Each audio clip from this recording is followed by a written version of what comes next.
আত্মরাম সেই ফল ধুন্ধুলির হাতে দিয়ে বলে, এই ফল তুমি খাও, আর এই ফল খেলেই তোমার গর্ভে সন্তান আসবে, গুরুদেবের আশীর্বাদ। এই কথা বলে আত্মরাম সেখান থেকে চলে গেলেন। ধুন্ধুলি সেই ফল হাতে নিয়ে ভাবছে যে এই ফল যদি আমি খাই তাহলে আমার গর্ভে সন্তান আসবে। আর শুনেছি মাতৃগর্ভে সন্তান এলে মায়ের সৌন্দর্য নষ্ট হয়ে যায়। তাহলে আমার এত সুন্দর কোমলাঙ্গী রূপ, আর আমি যদি গর্ভে সন্তান ধারণ করি তাহলে এত সুন্দর কোমলাঙ্গী রূপ আমার থাকবে না। তাও না হয় যদি গ্রামে হঠাৎ করে আগুন লেগে যায় তাহলে তো সবাই দৌড়ে পালাবে, আমি তো ওই অবস্থায় দৌড়তে পারবো না, তাহলে সবাই বেঁচে যাবে, আমার মৃত্যু ঘটবে। সেই ফল নিয়ে কিন্তু কনফিউশনে ভুগছে ধুন্ধুলি। আর সেই সময় দূরসম্পর্কের একটা বোনের আগমন ঘটল। কি ব্যাপার ধুন্ধুলি, তুমি কি ভাবছো? ধুন্ধুলি সমস্ত কথা শোনালো যে এই ফল আমার স্বামী আমাকে দিয়েছে, এই ফল খেলে আমার গর্ভে সন্তান হবে। তো সেই দূরসম্পর্কের বোন বলছে, দাঁড়াও দাঁড়াও দাঁড়াও, এত ভাবনার কি আছে, তুমি এক কাজ করো, তোমার বাড়িতে তো একটা গোমাতা আছে, সে তো বন্ধা, সে তো সন্তান জন্ম দেয় না, তুমি এক কাজ করো, এই ফলটা সেই বন্ধা গরুকে খাইয়ে দাও। আর আমি এখন গর্ভবতী, কিছুদিন পরে আমার সন্তান জন্ম নেবে, তুমি আমার পতি দেবতাকে কিছু অর্থ দেবে, আর আমি এই সন্তানকে তোমার কাছে দিয়ে চলে যাব। ধুন্ধুলি মনে মনে ভাবলো যে ভালো। ধুন্ধুলি কিন্তু গর্ভ ধারণ করলো না, গর্ভ ধারণ করার অভিনয় করলো। আর সেই ফল গোমাতাকে খাইয়ে দেওয়া হলো, গোমাতা গর্ভবতী হলো। 9 মাস পর যখন সেই দূরসম্পর্কের বোনের সন্তান জন্ম নিয়েছে, রাত্রিবেলাতে সেই সন্তানকে ধুন্ধুলির কাছে এনে দেওয়া হলো। আর 3 মাস পর যে গোমাতার সন্তান জন্ম নিল, সেই যে গোমাতাকে ফল খাওয়ানো হয়েছিল সেই গোমাতারও সন্তান জন্ম নিল। তো গোমাতার পেট থেকে যে সন্তান জন্ম নিল তার কানটা ছিল গরুর কানের মতন, আর দেহ ছিল মানে কোনো দেবতার মতন চেহারা। তো আত্মরাম সেই সন্তানের নাম রাখলো গৌকর্ণ। আর ধুন্ধুলি যাকে নিল সবাই জানলো যেটা ধুন্ধুলির সন্তান, কিন্তু আসলে সেটা কিন্তু ধুন্ধুলির সন্তান নয়, সেটা অন্য মায়ের সন্তান। তো এবার আত্মরাম গেছে তার স্ত্রীর কাছে যে দেখো, সন্তান জন্ম হয়েছে, সন্তানের নামকরণ তো করতে হবে। আগেকার দিনে যখন বাবা সনাতন ধর্মে একটা সন্তান জন্ম নিত, তাহলে সেই সন্তানের নাম কোনো বিদ্বান ব্রাহ্মণ পণ্ডিত রাখতেন বা কোনো গুরুজির নাম রাখতেন। এখন বাবা কোনো বিদ্বান ব্রাহ্মণ পণ্ডিতের দেওয়া নাম পছন্দ হবে না। এখন আমরা কোনো গুরুদেবের দেওয়া নাম আমরা সার্চ করব না, নাম রাখবো না। এখন তো গুগল গুরুদেব আছে, সেখানে সার্চ করবো বাবলু বাবডুল লাবডু, যে নামের কোনো মানে নেই। চীন, জাপান, নেপাল, ভুটান। কদিন আগে একজন এলো যে মহারাজজি আমার ছেলের নাম রাখবো। তো একজন, আমি একটা খুব সুন্দর নাম দিলাম ভগবানের নামে, সেই নামটা তার পছন্দ হলো না। পরে যখন সে আর একবার এসছে, আপনার ছেলের নাম কি রাখলেন? তো বলছে মহারাজ আপনি যেটা নাম দিয়েছিলেন সেই নামটা তো অনেক ভারী, ওই জন্য ওই নামটা রাখিনি। যে কি নাম রাখলেন? যে আমার ছেলের নাম আমি ভোল্টু রেখেছি। তাহলে ভাবুন, ছেলের নাম দিচ্ছে নাট আর ভোল্টু, তাহলে আমাদের মানসিকতা কোথায় গেছে? তো আত্মরাম বলছে যে সন্তানের নাম রাখতে হবে। ধুন্ধুলি বলছে দাঁড়াও, তোমার ছেলের নাম তুমি গৌকর্ণ রেখেছো ঠিক আছে, কিন্তু আমার যে ছেলে এর নাম আমি নিজের নাম অনুসারে রাখবো। আমার নাম হচ্ছে ধুন্ধুলি, আর আমার ছেলের নাম হবে ধুন্ধুকারী। সেই ছেলের নাম ধুন্ধুকারী রাখা হলো। এবার সেই দুটো ছেলেই বড় হচ্ছে। এবার আত্মরাম বলছে দেখো, সন্তান বড় হচ্ছে, এবার সন্তানকে তো শুধু জন্ম দিলে হয় না, সন্তানকে সুশিক্ষা দিতে হবে। দেখুন না, সন্তান যদি সংস্কারী না হয় তাহলে কিন্তু বিপদ অবশ্যম্ভাবী। কিন্তু এখন আমরা লেগে পড়ে রেখেছি যে সন্তানকে আমাদের ডাক্তার বানাতে হবে, ইঞ্জিনিয়ার বানাতে হবে। খুব ভালো কথা, বানান, কিন্তু সন্তান যদি সংস্কারী না হয় তাহলে তো আপনার ভবিষ্যৎ অন্ধকার হবে। আজকেই টিভিতে একটা অনুষ্ঠানে দেখলাম, কলকাতারই একজন ভদ্রলোক, 88 বছর বয়স তার। তিনি সরকারি চাকরি করতেন, তার একটা ছেলেও ভালো চাকরি করে, 60,000 টাকা বেতন পায়। আর একটা ছেলে প্রমোটারি কাজ করে, দুটো ছেলে।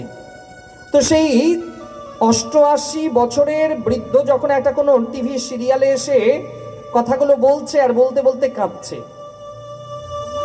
বলছে আমি আমার দুটো ছেলেকে সর্বস্ব দিয়ে মানুষ করতে চেয়েছিলাম। একটা ছেলে সরকারি চাকরি পেল, তার আজ 60,000 টাকা মাইনে, আর একটা ছেলে প্রমোটারি কাজ করে, তারও প্রচুর বাড়ি, প্রচুর কাজ। তো সেই টিভি অ্যাঙ্কর তাকে জিজ্ঞেস করছে আপনি কোথায় থাকেন? তখন সেই 88 বছরের বৃদ্ধ কাঁদতে কাঁদতে বসে গেল, বলছে যে আমার বড় ছেলের কাছেও আমার জায়গা হয়নি, আর ছোট ছেলের কাছেও আমার জায়গা হয়নি। তাহলে আপনি কোথায় থাকেন? বলছে আমার ঠিকানা হয়েছে এখন বৃদ্ধাশ্রম।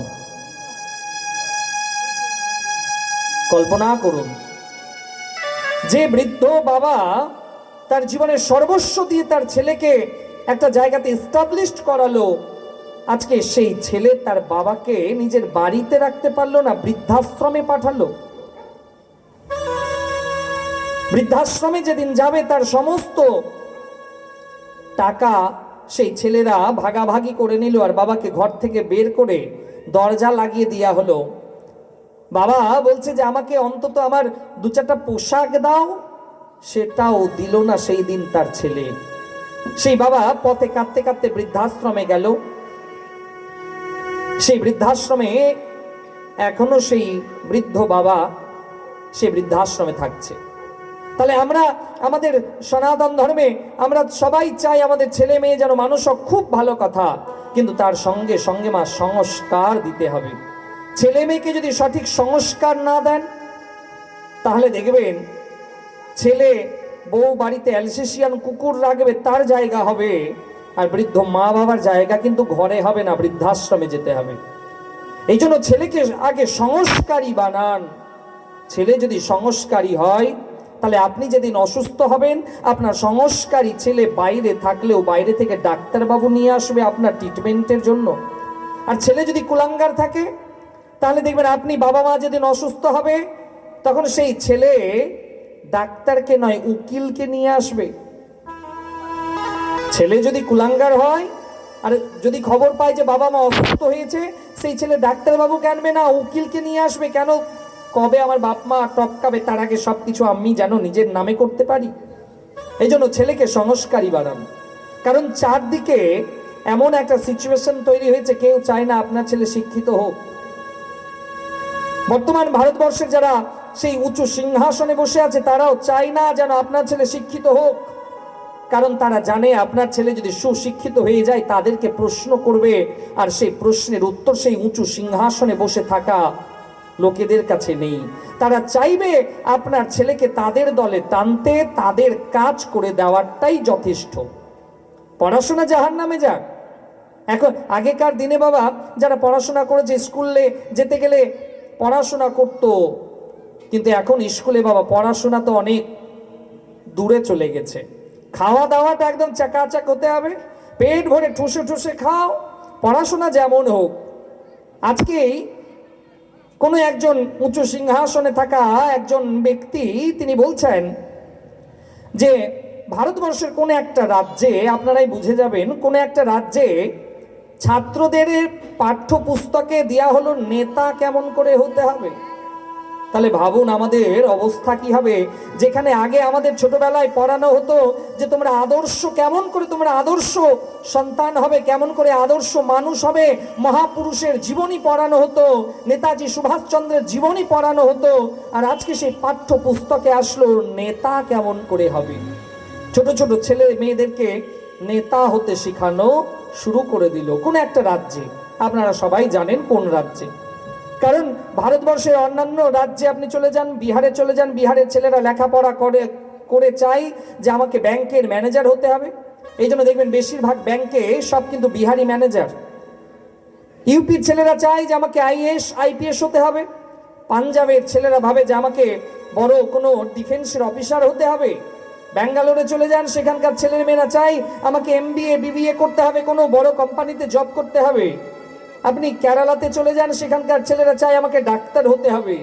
কিন্তু ভারতবর্ষের মধ্যে কোনো একটা রাজ্য, সেখানকার ছেলেরা মেয়েরা ভাবে যে না, চাকরিও করবো না, আমাকে নেতা হতে হবে। এই জন্য ভারতবর্ষের সে কোনো একটা রাজ্যে আপনি প্রত্যেক পাড়াতে পাড়াতে চাকরি দুটো কম পান, নেতা পেয়ে যাবেন। এটাই আজকে আমাদের সমাজে বাস্তব জলজান্ত উদাহরণ। এমন একটা সিচুয়েশনে যাচ্ছি যেখানে সরস্বতী পুজো আর বিদ্যার মন্দিরে করতে দেওয়া হলো না। তাহলে ভাবুন যে বিদ্যার মন্দির, যে স্কুল যেখানে মা শারদা বিরাজমান, যেখানে মা সরস্বতী বিরাজমান, সেই সরস্বতীর ঠাঁই আজকে বিদ্যার মন্দিরে হলো না, সেই সরস্বতীকেও আজকে বিদ্যালয়ের দরজাতে পূজা করা হলো। তাহলে আমাদের ভবিষ্যৎ আমরা কোন দিকে অগ্রসর হচ্ছি? আজকে মাটির তৈরি সরস্বতী পূজা করতে গেলে বাবা পুলিশের সাহায্য নিয়ে পুজো করতে হচ্ছে।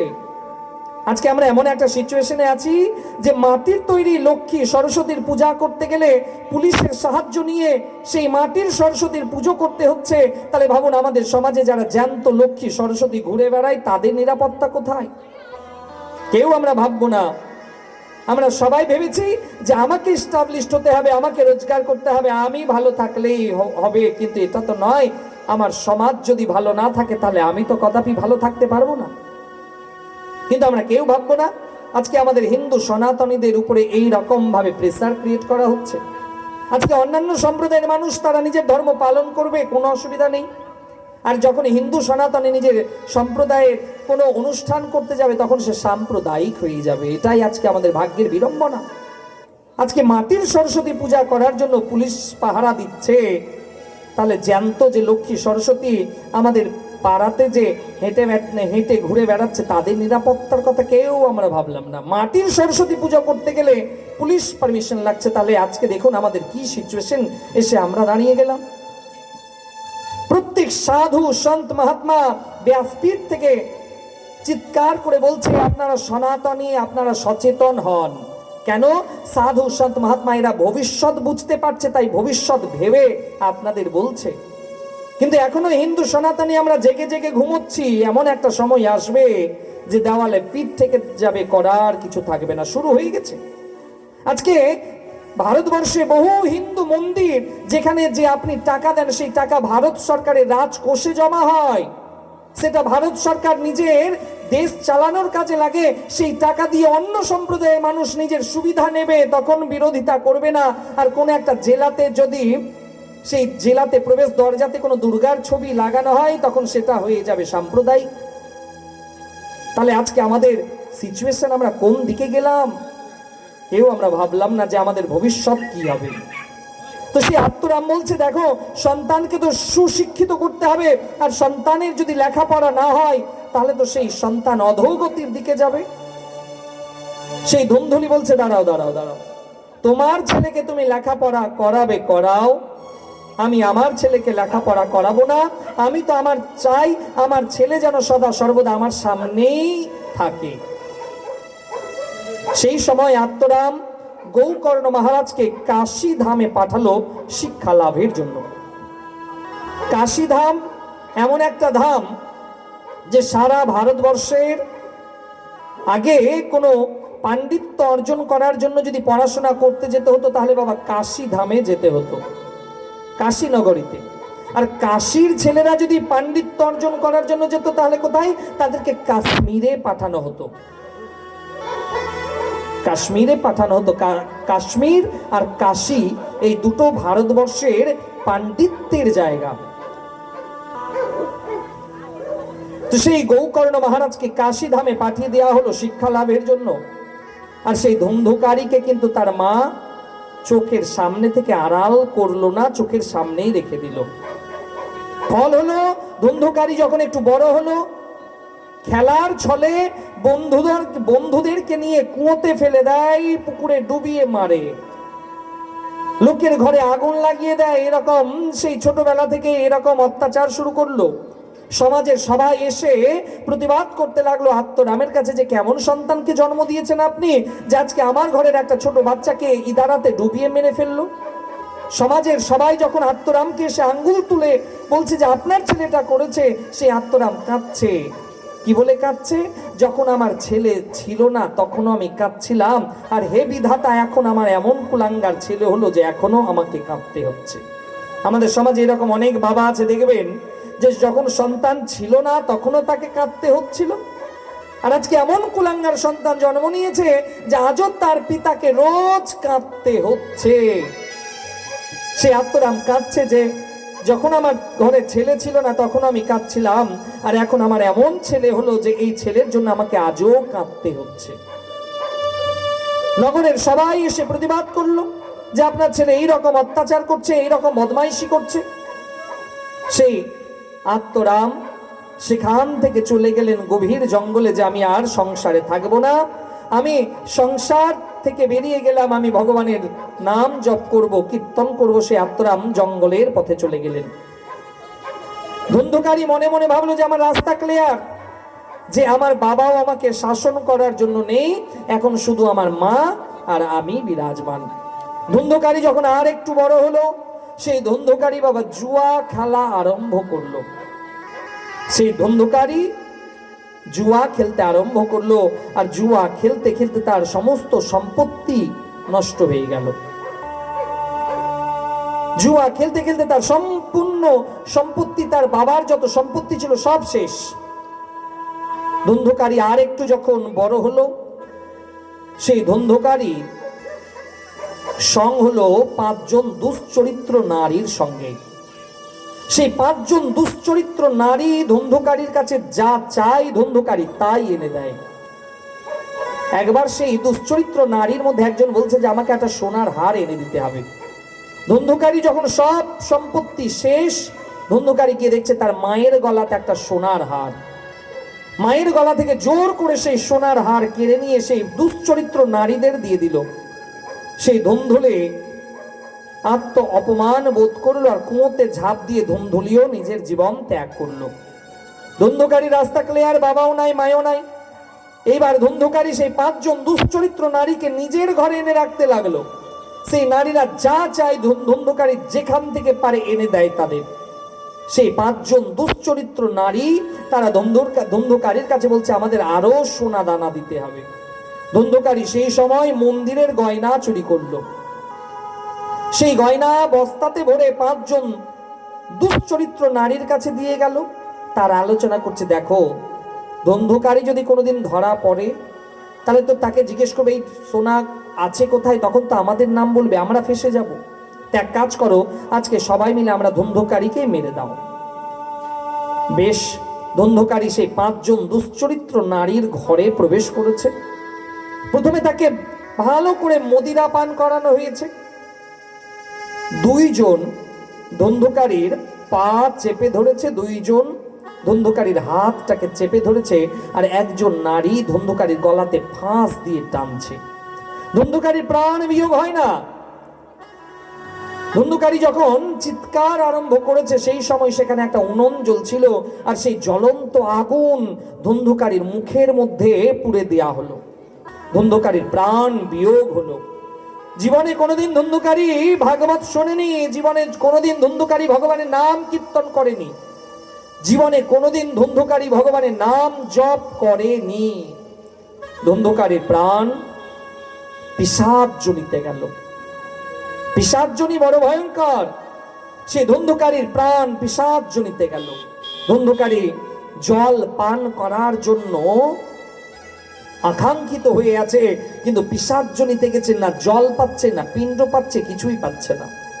তো সেই গৌকর্ণ মহারাজ জানতে পারলো যে তার দাদার অকাল মৃত্যু ঘটেছে। তো অকাল মৃত্যু ঘটতে গেলে ভারতবর্ষের একটা তীর্থধাম, যেখানে সারা ভারতবর্ষের মানুষকে জীবনে একবার পৌঁছতে হয়, গয়াধাম। তো সেই গৌকর্ণ মহারাজ গয়াধামে গেলেন। গয়াধামে গিয়ে পিণ্ড দিলেন। এখানে কিন্তু অনেকের মনে প্রশ্ন জাগতে পারে যে গয়াধামে যত পাপী তাপী মানুষের পিণ্ড দেওয়া হোক, একবার পিণ্ড দিলেই তার মোক্ষ প্রাপ্তি হয়ে যায়, কিন্তু ধুন্ধুকারীর হলো না। ধুন্ধুকারীর গয়াতে শ্রাদ্ধ করেও ধুন্ধুকারীর উদ্ধার হলো না। কেন? ধুন্ধুকারী তো ধুন্ধুলির আসল সন্তান ছিল না, অন্য মায়ের সন্তান ছিল। তার গোত্র তো গৌকর্ণ মহারাজ জানতো না, সেটা তো অন্য গোত্রের সন্তান। তো গোত্র যখন ভুল হলো, তো সেই পিণ্ড জল কিন্তু ধুন্ধুকারীর কাছে পৌঁছলো না, ধুন্ধুকারী পিশাচজনিতে গেল। এবার গৌকর্ণ মহারাজ যখন গ্রামে ফিরে এসেছে, নিজের বাড়িতে যখন গেছে, মাটিতে বিছানা তৈরি করে সেখানে শুয়েছে। মধ্যরাত্রিতে ভয়ঙ্কর গর্জন হতে লাগলো, ভয়ঙ্কর চিৎকার হতে লাগলো। গৌকর্ণ মহারাজ উঠে বসলো, কোমণ্ডলতে ছিল জল, সেই জল অভিমন্ত্রিত করে সেখানে ছেটানো হলো। যেমনি ছেটানো হলো, গৌকর্ণ মহারাজ বলছে, কে? উত্তর এলো, অহম তদিয়োস্মি ভ্রাতা। ধন্ধকারী বলছে, হ্যাঁ ধন্ধকারী, আমি তো তোমার জন্য গয়া শ্রাদ্ধ করেছি, তোমার উদ্ধার হয়নি? বলছে, না ভ্রাতা, আমি এমন অত্যাচার করেছি, এমন অন্যায় কাজ করেছি, এত পাপ কাজ করেছি যে শত গয়া শ্রাদ্ধ করলেও আমার উদ্ধার হবে না। কিন্তু হে ভ্রাতা, আমি এই পিশাচজনী সহ্য করতে পারছি না, আমার এখান থেকে যেন আমার উদ্ধার হয়, আপনি কোনো একটা প্রয়াস করুন।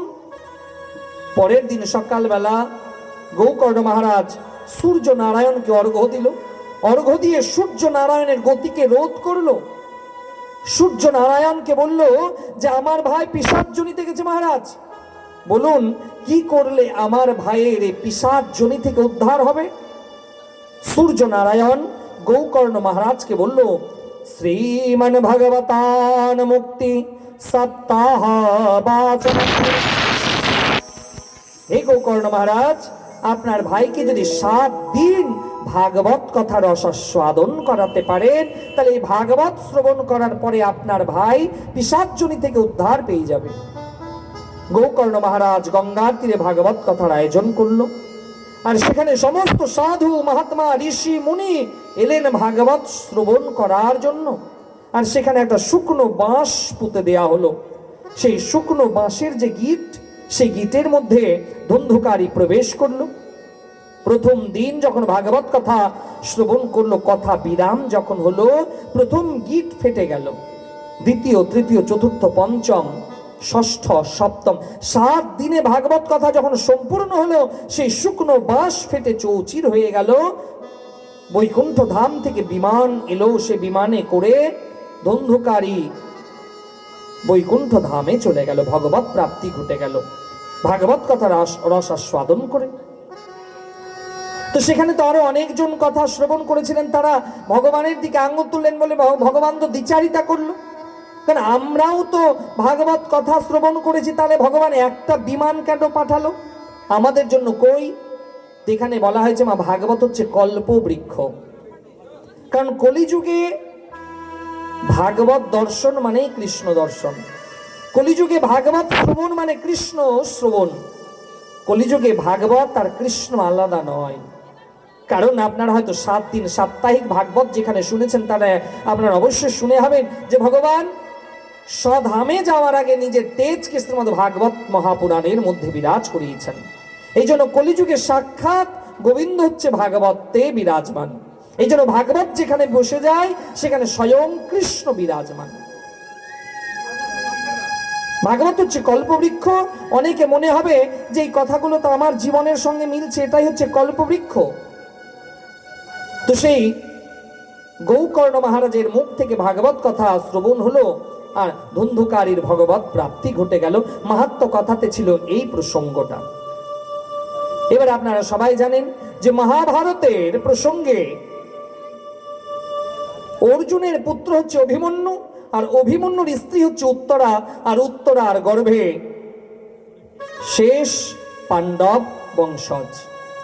এদিকে দ্রোণাচার্যের পুত্র অশ্বত্থামা যুদ্ধের অন্তিম সময়ে দুর্যোধনের কাছে গেছে, হে মহারাজ, হে দুর্যোধন, আপনার যুদ্ধ, আপনার এই যুদ্ধের পরিকল্পনা ভুল ছিল, তাই আজকে কৌরব সেনার এই বিধ্বস্ত হয়েছে কৌরব সেনা। দুর্যোধন বলছে ভুল। অশ্বত্থামা বলছে, হে মিত্র, আপনি এমন একজনকে সেনাপতি বানিয়েছিলেন যার দেহটা ছিল আপনার দিকে কিন্তু মন ছিল পাণ্ডবদের দিকে। পিতামহ ভীষ্মের কথা বলা হয়েছে। পিতামহ ভীষ্ম ছিল দুর্যোধনের সেনাপতি, দেহটা ছিল কৌরবদের দিকে আর মনটা ছিল মানব পাণ্ডবদের দিকে। অশ্বত্থামা বলছে, যদি আপনি আমাকে যুদ্ধের সেনাপতি বানাতেন তাহলে এই যুদ্ধ কোনোদিন আপনি হারতেন না, এই যুদ্ধে আপনি জয় অবশ্যই লাভ করতেন। দুর্যোধন বলল, ঠিক আছে, একটা দিনের জন্য আমি আপনাকে সেনাপতি ঘোষণা করলাম। দুর্যোধন একদিনের জন্য অশ্বত্থামাকে সেনাপতি ঘোষণা করলো। অশ্বত্থামা বলছে, বলুন মহারাজ, আপনি কি চান? দুর্যোধন বলছে, হে সেনাপতি, আপনি পারবেন আমাকে 5 পাণ্ডবের মস্তক কেটে নিয়ে আসতে? আমাকে এনে দেখাতে পারবেন? অশ্বত্থামা বলছে, ঠিক আছে, আমি আজই 5 পাণ্ডবের মস্তক কেটে নিয়ে আসবো আপনার কাছে। সন্ধ্যা বেলায়, আর ভগবান সর্বেশ্বর বাসুদেব কৃষ্ণ তিনি তো জানেন যে আজকে যুদ্ধ শিবিরে কিছু একটা ঘটনা ঘটবে। তিনি 5 পাণ্ডব আর দ্রৌপদীকে বললেন, চলো আজকে সবাই মিলে আমরা পিতামহ ভীষ্মের কাছে যাব উপদেশ নেওয়ার জন্য, পিতামহ ভীষ্মকে প্রণাম করার জন্য। ভগবান শ্রীকৃষ্ণ 5 পাণ্ডব আর দ্রৌপদীকে নিয়ে গেলেন পিতামহ ভীষ্মের কাছে। আর এদিকে পাণ্ডবগণের পুত্র তারা মনে মনে ভাবলো যে আজকে আমরা বাবার সেই বিছানাতেই ঘুমোবো। সন্তানের অভ্যেস থাকে যে বাবার বিছানাতে ঘুমোবো, বাবার সাথে ঘুমোবো। তো সেই পাণ্ডব পুত্ররা সেই দিন পাণ্ডবদের বিছানাতে ঘুমোলেন মুখটাকে ঢেকে। সন্ধ্যাবেলায় অশ্বত্থামা যখন প্রবেশ করেছে, অশ্বত্থামা মনে মনে ভাবছে এটাই 5 পাণ্ডব শুয়ে আছে। অশ্বত্থামা নিজের তলোয়ার বের করে সেই 5 পাণ্ডব মনে করে পাণ্ডব পুত্রদের শিরচ্ছেদ করলো। সবটা কাটা মস্তক বস্তাতে করে দুর্যোধনের কাছে গেলে, হে মিত্র দুর্যোধন, আপনার হারানো যুদ্ধ আমি জয় করেছি, দেখুন। দুর্যোধন বলছে, যেটা আমরা 18 দিনে পারিনি, আর হে মিত্র তুমি আজকেই করে দেখালে। দুর্যোধন হাসছে, আর দুর্যোধনের পরম শত্রু ছিল ভীম। যে হে মিত্র, তাহলে আমাকে ভীমের মস্তকটা দেখাও তো। সেই বস্তা থেকে যখন ভীমের মতন একটা মস্তক বের করে দুর্যোধনের হাতে দিয়েছে, দুর্যোধন সেটাতে চাপ দিয়েছে, সেই মাথা ফেটে গেল। দুর্যোধন বলছে, হে মিত্র, হে অশ্বত্থামা, তুমি করলে কি? যার শরীরে 10,000 হাতির বল, তার শরীর এত দুর্বল হতে পারে না। এ তো 5 পাণ্ডব নয়, তুমি 5 পাণ্ডব পুত্রের মস্তক কেটে আনলে, আমাদের বংশের শেষ বংশজ কেউ তুমি রাখলে না। তুমি কি করলে অশ্বত্থামা? এদিকে 5 পাণ্ডব কৃষ্ণ দ্রৌপদী যখন যুদ্ধ শিবিরে এসে দেখছে, মা দ্রৌপদী যখন দেখছে তার পুত্রদের দেহ আছে, মাথা নেই, সে বিছানা রক্তে পরিপূর্ণ হয়ে গেছে। 5 পাণ্ডব প্রতিজ্ঞা করলো, যে কুলাঙ্গার এই রকম দুর্ধর্ষ অপরাধ করেছে তাকে যেখান থেকে হোক দণ্ড প্রদান করতে হবে। অবশেষে অর্জুন জানতে পারলো এটা হচ্ছে দ্রোণাচার্যের পুত্র অশ্বত্থামার কাজ। দ্রোণাচার্যের পুত্র অশ্বত্থামাকে অর্জুন রথে বেঁধে টানতে টানতে নিয়ে এলো কৃষ্ণের কাছে। আজকে মানো ভগবান শ্রীকৃষ্ণের সম্মুখে অর্জুন ধর্ম সংকটে পড়েছে। অর্জুন ভগবানকে এসে বলছে, হে প্রভু, হে মাধব, আপনি আমাকে যখন শ্রীমদ্ ভগবত গীতার উপদেশ দিয়েছিলেন, আপনি আমাকে বলেছিলেন যে আততায়ী ব্যক্তিকে বধ করলে পাপ লাগে না মহারাজ। কিন্তু ব্রাহ্মণ অবদ্ধ ব্রাহ্মণকে তো বধ করা যায় না। আর হে মহারাজ, হে কেশব, হে মাধব, অশ্বত্থামা একদিকে এতটাই যে অন্যায় ভাবে আমার পুত্রদের শিরচ্ছেদ করেছে, আর অন্যদিকে গুরু পুত্র ব্রাহ্মণ। অর্জুন হাত জোর করে কৃষ্ণকে বলছে, হে প্রভু, আমি যে ধর্ম সংকটে পড়েছি, বলুন মহারাজ আমি কি করব? যে আমি একে মৃত্যুদণ্ড দেব, আর মৃত্যুদণ্ড দিতে গেলে তো আমার গুরু অপরাধ লেগে যাবে, গুরুপুত্রকে বধ করলে আমার পাপ লাগবে। হে প্রভু, ভগবান অর্জুনকে বলছে, হে অর্জুন, ব্রাহ্মণের মৃত্যুদণ্ড হচ্ছে ব্রাহ্মণের অপমান। ব্রাহ্মণ সবকিছু সহ্য করতে পারে, অপমান সহ্য করতে পারে না। ব্রাহ্মণ যদি অপমানিত হয়ে যায় মানে তার কাছে মৃত্যু সম যন্ত্রণা।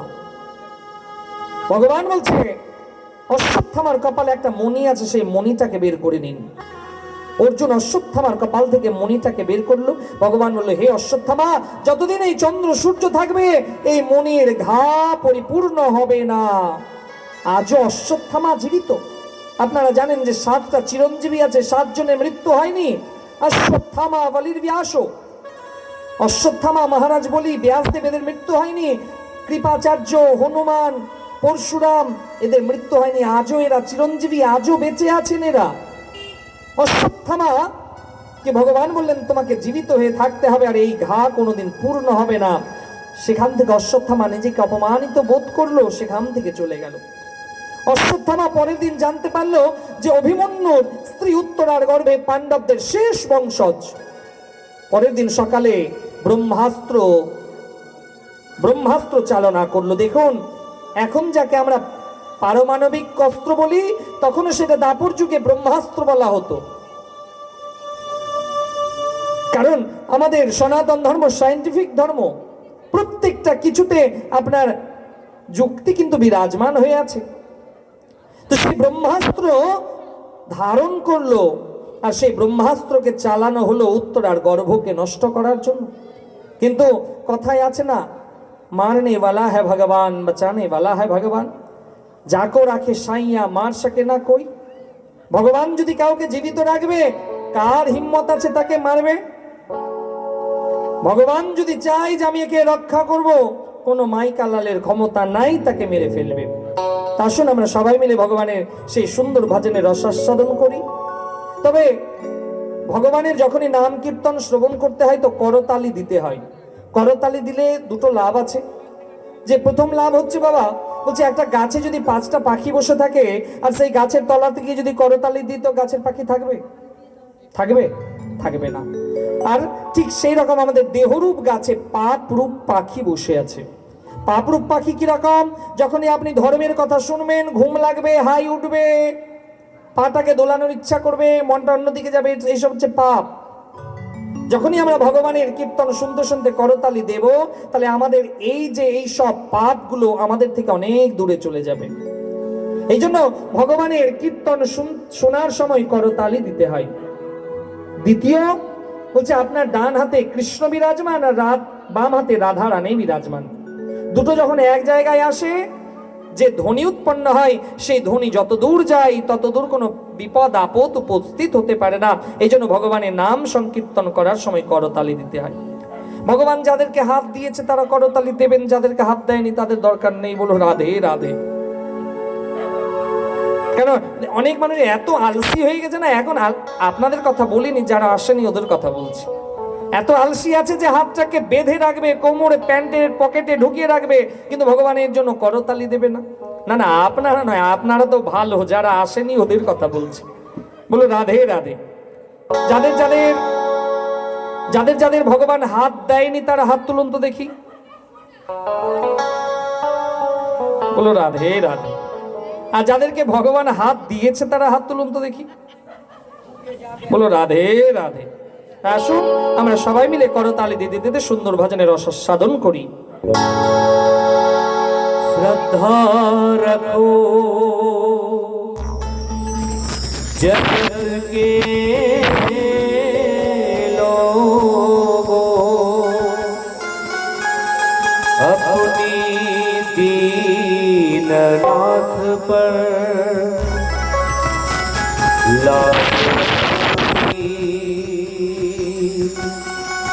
जीवन और मृत्यु सब कुछ उनके हाथ में,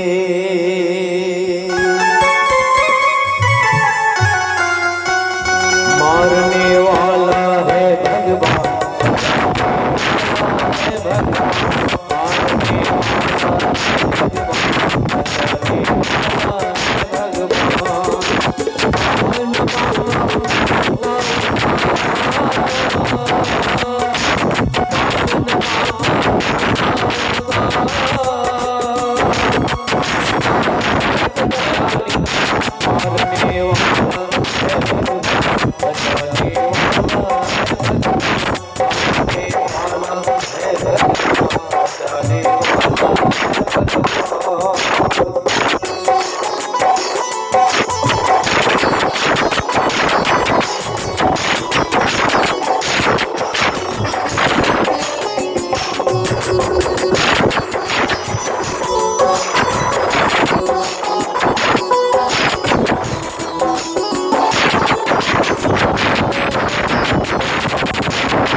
मारने वाला है भगवान, जाने वाला है भगवान, मारने वाला है भगवान, जाने वाला है भगवान।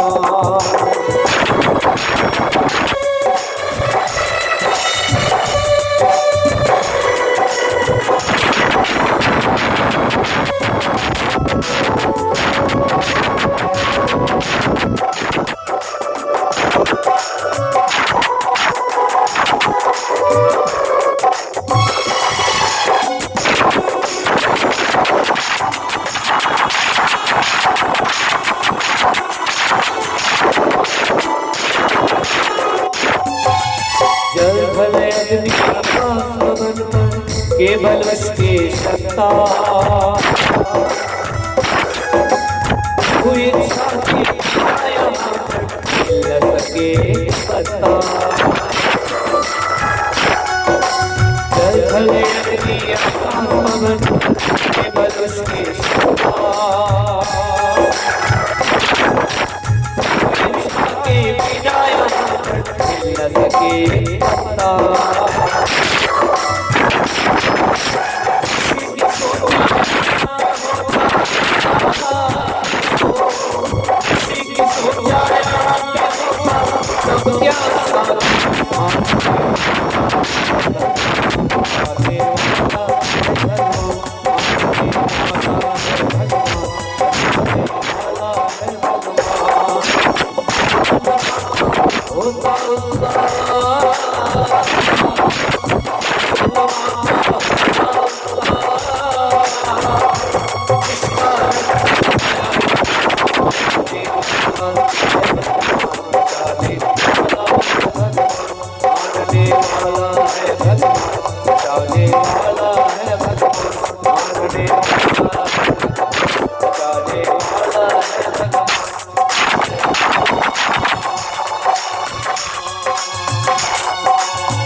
ঘুম লাগছে কি? ঘুম লাগছে না? অনেকে ভাবছি বোধহয় ঘুম লাগছে। বলো রাধে রাধে। তো সেই গর্ভকে নষ্ট করার জন্য ব্রহ্মাস্ত্র চালনা করা হলো। এদিকে উত্তরা ভগবানের কাছে গেলেন, মিনতি করলেন যে হে প্রভু, আমার এই সন্তানকে আপনি রক্ষা করতে পারেন। ভগবান মনে মনে ভাবলো যে আমিও আমার মায়ের গর্ভ থেকে উৎপন্ন হয়। কৃষ্ণ সেই উত্তরার গর্ভে গেলেন আর সেই গর্ভস্থ শিশুকে ভগবান রক্ষা করলেন। গর্ভেই সেই সন্তানের দর্শন হলো ভগবান শ্রীকৃষ্ণের। সেই সন্তান যখন জন্ম হলো তার নাম হলো বিষ্ণুরাত। পরবর্তীতে বহু পরীক্ষা দিয়াই তার নাম হলো পরীক্ষিত। মহারাজ পরীক্ষিতের নাম আপনারা সবাই শুনেছেন। মহারাজ পরীক্ষিত চক্রবর্তী সম্রাট হলেন। 15 বছর বয়সে তার রাজ্যাভিষেক হলো, তিনি চক্রবর্তী সম্রাট হলেন। এই চক্রবর্তী সম্রাট কাকে বলে? বলছে একটা গ্রামের যিনি রাজা, একটা গ্রামকে যিনি প্রতিনিধিত্ব করেন তাকে তো বাবা মোড়ল বলে। 10টা গ্রামের যিনি প্রতিনিধিত্ব করেন তাকে প্রধান বলে।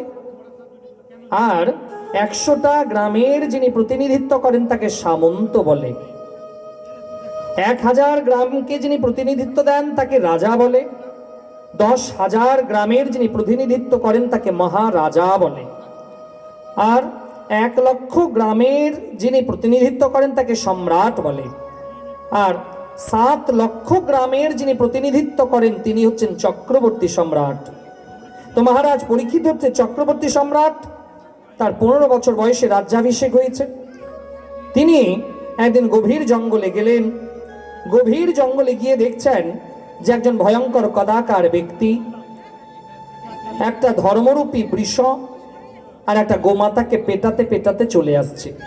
যে গোমাতা অত্যন্ত দুর্বলা, আর সেই বৃষের 3 পা ভাঙা, রক্তক্ষরণ হচ্ছে, এক পায়ে খোঁড়াতে খোঁড়াতে চলে আসছে। সেই বৃষটা অন্য কেউ নয়, সেটা হচ্ছে ধর্ম। কারণ সত্যযুগে ধর্ম ছিল 4 ভাগ, অধর্ম বলে কিছু ছিল না সত্যযুগে। ত্রেতা যুগে 3 ভাগ ধর্ম, 1 ভাগ অধর্ম। দাপর যুগে 2 ভাগ ধর্ম, 2 ভাগ অধর্ম। আর কলিযুগে বাবা 3 ভাগ অধর্ম। ধর্মের একটাই চরণ বেঁচে আছে কলিযুগে।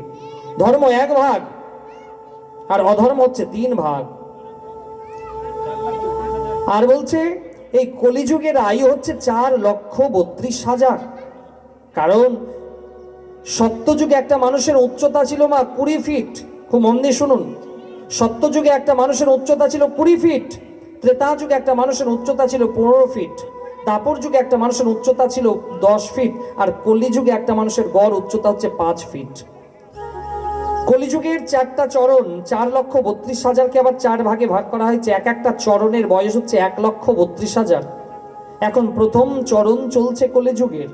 এখন সবে কলিযুগের বাচ্চা, কলিযুগ এখন সবে শিশু বয়স। এখনো যদি এরকম হয়, তাহলে ঘোর কলিকাল যখন আসবে তখন ভাবুন আমাদের অবস্থা কি হবে। ঘোর কলিকাল যখন, কারণ কলিযুগের প্রথম চরণে একটা মানুষের গড় আয়ু হবে 100 বছর, দ্বিতীয় চরণে একটা মানুষের আয়ু হবে 50 বছর, তৃতীয় চরণে একটা মানুষের মোট আয়ু হবে 25 বছর, আর ঘোর কলিকাল যখন আসবে একটা মানুষের মোট আয়ু হবে 12.5 বছর। 7-8 বছরের ছেলে মেয়েরা দাদু দিদাতে পরিণত হয়ে যাবে। উচ্চতা এত কমে যাবে, ছোলার গাছের নিচে ছাওয়া নিতে হবে। জল পান করার জন্য অনেক কমে যাবে, জল অনেক কমে যাবে। নদী ছোট হয়ে যাবে, নর্দমা বড় হয়ে যাবে ঘোর কলিকালে। এখন আমরা অনেক ভালো সময়ে গোবিন্দের কথা রসাস্বাদন করতে পাচ্ছি। এমন একটা সিচুয়েশন আসবে যে চারদিকে শুধুমাত্র পাপ আর পাপ বিরাজ হবে। তখন কিন্তু এইরকম একটা সুন্দর সংযোগ আপনার কাছে থাকবে না। এখন আমরা অনেক ভাগ্যবান যে এখন আমরা গোবিন্দের কথা রসাস্বাদন করতে পারছি। তো সেই ধর্মরূপী বৃষর 3 পা ভাঙা, 1 পায়ে খোঁড়াতে খোঁড়াতে চলে আসছে। আর গোমাতা অত্যন্ত দুর্বলা, অত্যন্ত দীন অবস্থায় বিরাজমান। কলিযুগে মানুষের একটাই ধর্ম হচ্ছে দান রূপী ধর্ম। কলিযুগে মানুষের একটাই ধর্ম হচ্ছে দান রূপী ধর্ম। কিন্তু দানেও মানুষের এমন লোক দেখানো চলে এসছে। দেখবেন কোনো মন্দিরে যদি একটা ফ্যান কেউ দান করে, তো ফ্যানের 3টা পাখার মধ্যে নিজের নাম লিখবে, বাবার নাম লিখবে, ঠাকুরদার নাম লিখবে। 1500 টাকার ফ্যানে 3 পুরুষকে ঘোরাচ্ছে। দান এমন হবে, ডান হাত যদি দান করে বাম হাত টের পাবে না, সেটা হচ্ছে দান। কদিন আগে একজনের বাড়িতে গেলাম, একজন বড়, সেই বাড়িতেই কোনো বিয়ের অনুষ্ঠান ছিল সম্ভবত। সেখানে একটা কাঁসার একটা ভালো বড় থালা দান করেছে। সেই থালার মধ্যেও নিজের নাম, বাবার নাম লিখে দিয়েছে। কিছু কিছু মানুষ থাকে না, দেখবেন কাঁসার বাসনেও নামগুলো লিখে দিয়ে দান করে। তো সেই বাড়িতেই নতুন বরকে সেই ওই নতুন কাঁসার থালার মধ্যে খেতে দেওয়া হয়েছে, গরম ভাত থালার মধ্যে দেওয়া হয়েছে। তো সেই ভাত থেকে ভাপ উঠছে। তো একজন দেখে দেখে বলছে, বেটা বেঁচে থাকাকালীনও বাপকে জ্বালিয়েছিল, আর মরে যাওয়ার পরে এখনো বাপকে জ্বালাচ্ছে। বাপের নাম লিখেছে থালাতে, আর গরম ভাত পড়েছে, তো চাকা লাগছে বাপের নামে। যে বেঁচে থাকার সময়ে বাপকে জ্বালাচ্ছিল, আর মরে গিয়েও বাপকে জ্বালাচ্ছে। এই জন্য দান এমন হবে যে কলিযুগে যে ডান হাত যদি দান করে বাম হাত যেন টের না পায়, সেটা হচ্ছে দান। আর লোক দেখানো দানের কোনো মহিমা নেই। তো সেই মহারাজ পরীক্ষিত সেই ব্যক্তিকে দেয়, আপনি কে? আপনি ধর্মের উপরে, বৃষের উপরে এরকম অত্যাচার করছেন, আপনাকে এখনই আমি হত্যা করব। কলিযুগ মহারাজ পরীক্ষিতের শরণাগত নিল, হে রাজন, আমার নাম হচ্ছে কলি, আপনার সময় শেষ, দাপর যুগ শেষ, কলিযুগ আরম্ভ হচ্ছে। মহারাজ, এই যুগের প্রতিনিধিত্ব আমি করব, এই যুগের রাজা আমি। আমাকে থাকার জন্য জায়গা দেন। মহারাজ পরীক্ষিত 4টা জায়গা দিল। যেখানে জুয়া খেলা হবে সেখানে আপনার বাস, যেখানে মদিরা পান হবে সেখানে আপনার বাস, যেখানে নারীরা দেহ ব্যবসা করবে সেখানে আপনার বাস, আর যেখানে জীব হিংসা করবে সেখানে আপনার বাস। দাঁড়ান দাঁড়ান মহারাজ, আপনি যে আমাকে 4টা জায়গা দিলেন, অন্তত একটা ভালো জায়গা দিন।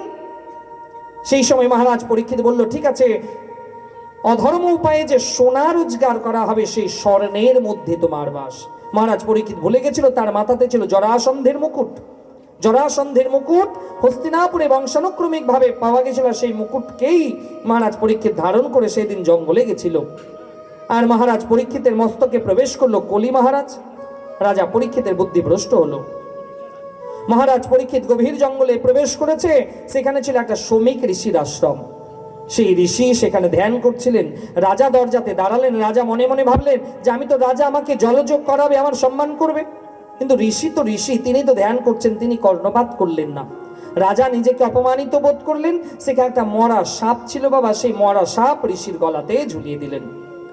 জ্ঞানে অজ্ঞানে কখনো যদি আমাদের দ্বারা কোনো সাধু সন্তের অপমান হয়ে যায় না, তাহলে কিন্তু অভিশাপ পেতে হবে। এই অভিশাপ বড় ভয়ঙ্কর জিনিস। অভিশাপ একবার যদি লেগে যায় তাহলে অভিশাপ কিন্তু খণ্ডানো খুব কঠিন। এই রাজা যখন সেই ঋষির গলাতে মরা সাপ ঝুলালো, একজন শিষ্য কিন্তু দেখলো, আর সেই শ্রমিক ঋষির পুত্র যার নাম ছিল শৃঙ্গিমুনি, সেই শৃঙ্গিমুনি কৌশিকী নদীতে তখন স্নান করছেন। এক ডুবকি লাগিয়েছেন, দ্বিতীয় ডুবকি লাগাতে যাবে, আর সেই সময় বলছে, হে গুরুপুত্র একটু দাঁড়ান। কি হয়েছে? বলছে, একজন রাজা আমাদের গুরুদেবের গলাতে একটা সাপ ঝুলিয়ে দিয়েছে। শৃঙ্গিমুনি ক্রোধান্বিত হয়ে কৌশিকী নদীর জল হাতে তুলে নিয়ে বজ্র কণ্ঠস্বর অভিশাপ দিল, যেটা শ্রীমদ্ ভাগবত মহাপুরাণে ব্রহ্ম অভিশাপ নামে খ্যাত। শৃঙ্গিমুনি বললেন, ইতি লঙ্ঘিত মর্যাদাম তচ্ছতা সপ্তমে অহমি দংচতি স্ম কুলঙ্গারং চ উদিতামে ততদ্রুহম। যে কুলাঙ্গার আমাদের গুরুদেবের গলাতে মরা সাপ ঝুলিয়েছে, আমি অভিশাপ দিচ্ছি তার আয়ু আর 7টা দিন, 7 দিনান্তে তাকে তক্ষক নাগ দংশন করবে। এই ব্রহ্ম অভিশাপ লাগলো সেই রাজার। রাজা হস্তিনাপুরে যখন এলেন, মাথার মুকুটকে খুলে রেখেছেন। রাজার মনে হলো, আমার দ্বারা তো গুরু অপমান হয়েছে। আর সেই সময় শ্রমিক ঋষি পুত্রকে বললেন যে, হে পুত্র, তুমি জানো তুমি কাকে অভিশাপ দিয়েছ? তুমি এমন একজনকে অভিশাপ দিয়েছ যার বংশে সখা ছিল পরমেশ্বর বাসুদেব কৃষ্ণ। তুমি সেই বংশের সন্তানকে অভিশাপ দিয়েছো, তোমার অভিশাপকে ফিরিয়ে নাও।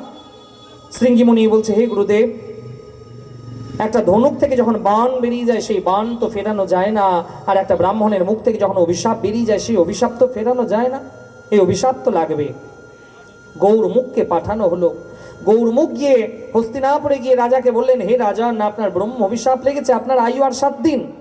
মহারাজ পরীক্ষিত সব কিছু ত্যাগ করে তার রাজপাট দায়িত্ব তার বড় ছেলে জনমেঞ্জয়কে দিয়ে সেখান থেকে বেরোলেন। 88,000 মুনি ঋষির মধ্যে কেউ বলছে, হে রাজন, আপনি যজ্ঞ করুন, আপনার উদ্ধার হয়ে যাবে, আপনি পুজো করুন, আপনার উদ্ধার হয়ে যাবে। রাজার আত্মসন্তুষ্টি হলো না। তখন ব্যাসপুত্র সুখদেবজি মহারাজের আগমন ঘটল। 16 বছর বয়স তার। 16 বছর বয়সের সেই সুখদেবজি মহারাজের আগমন ঘটল।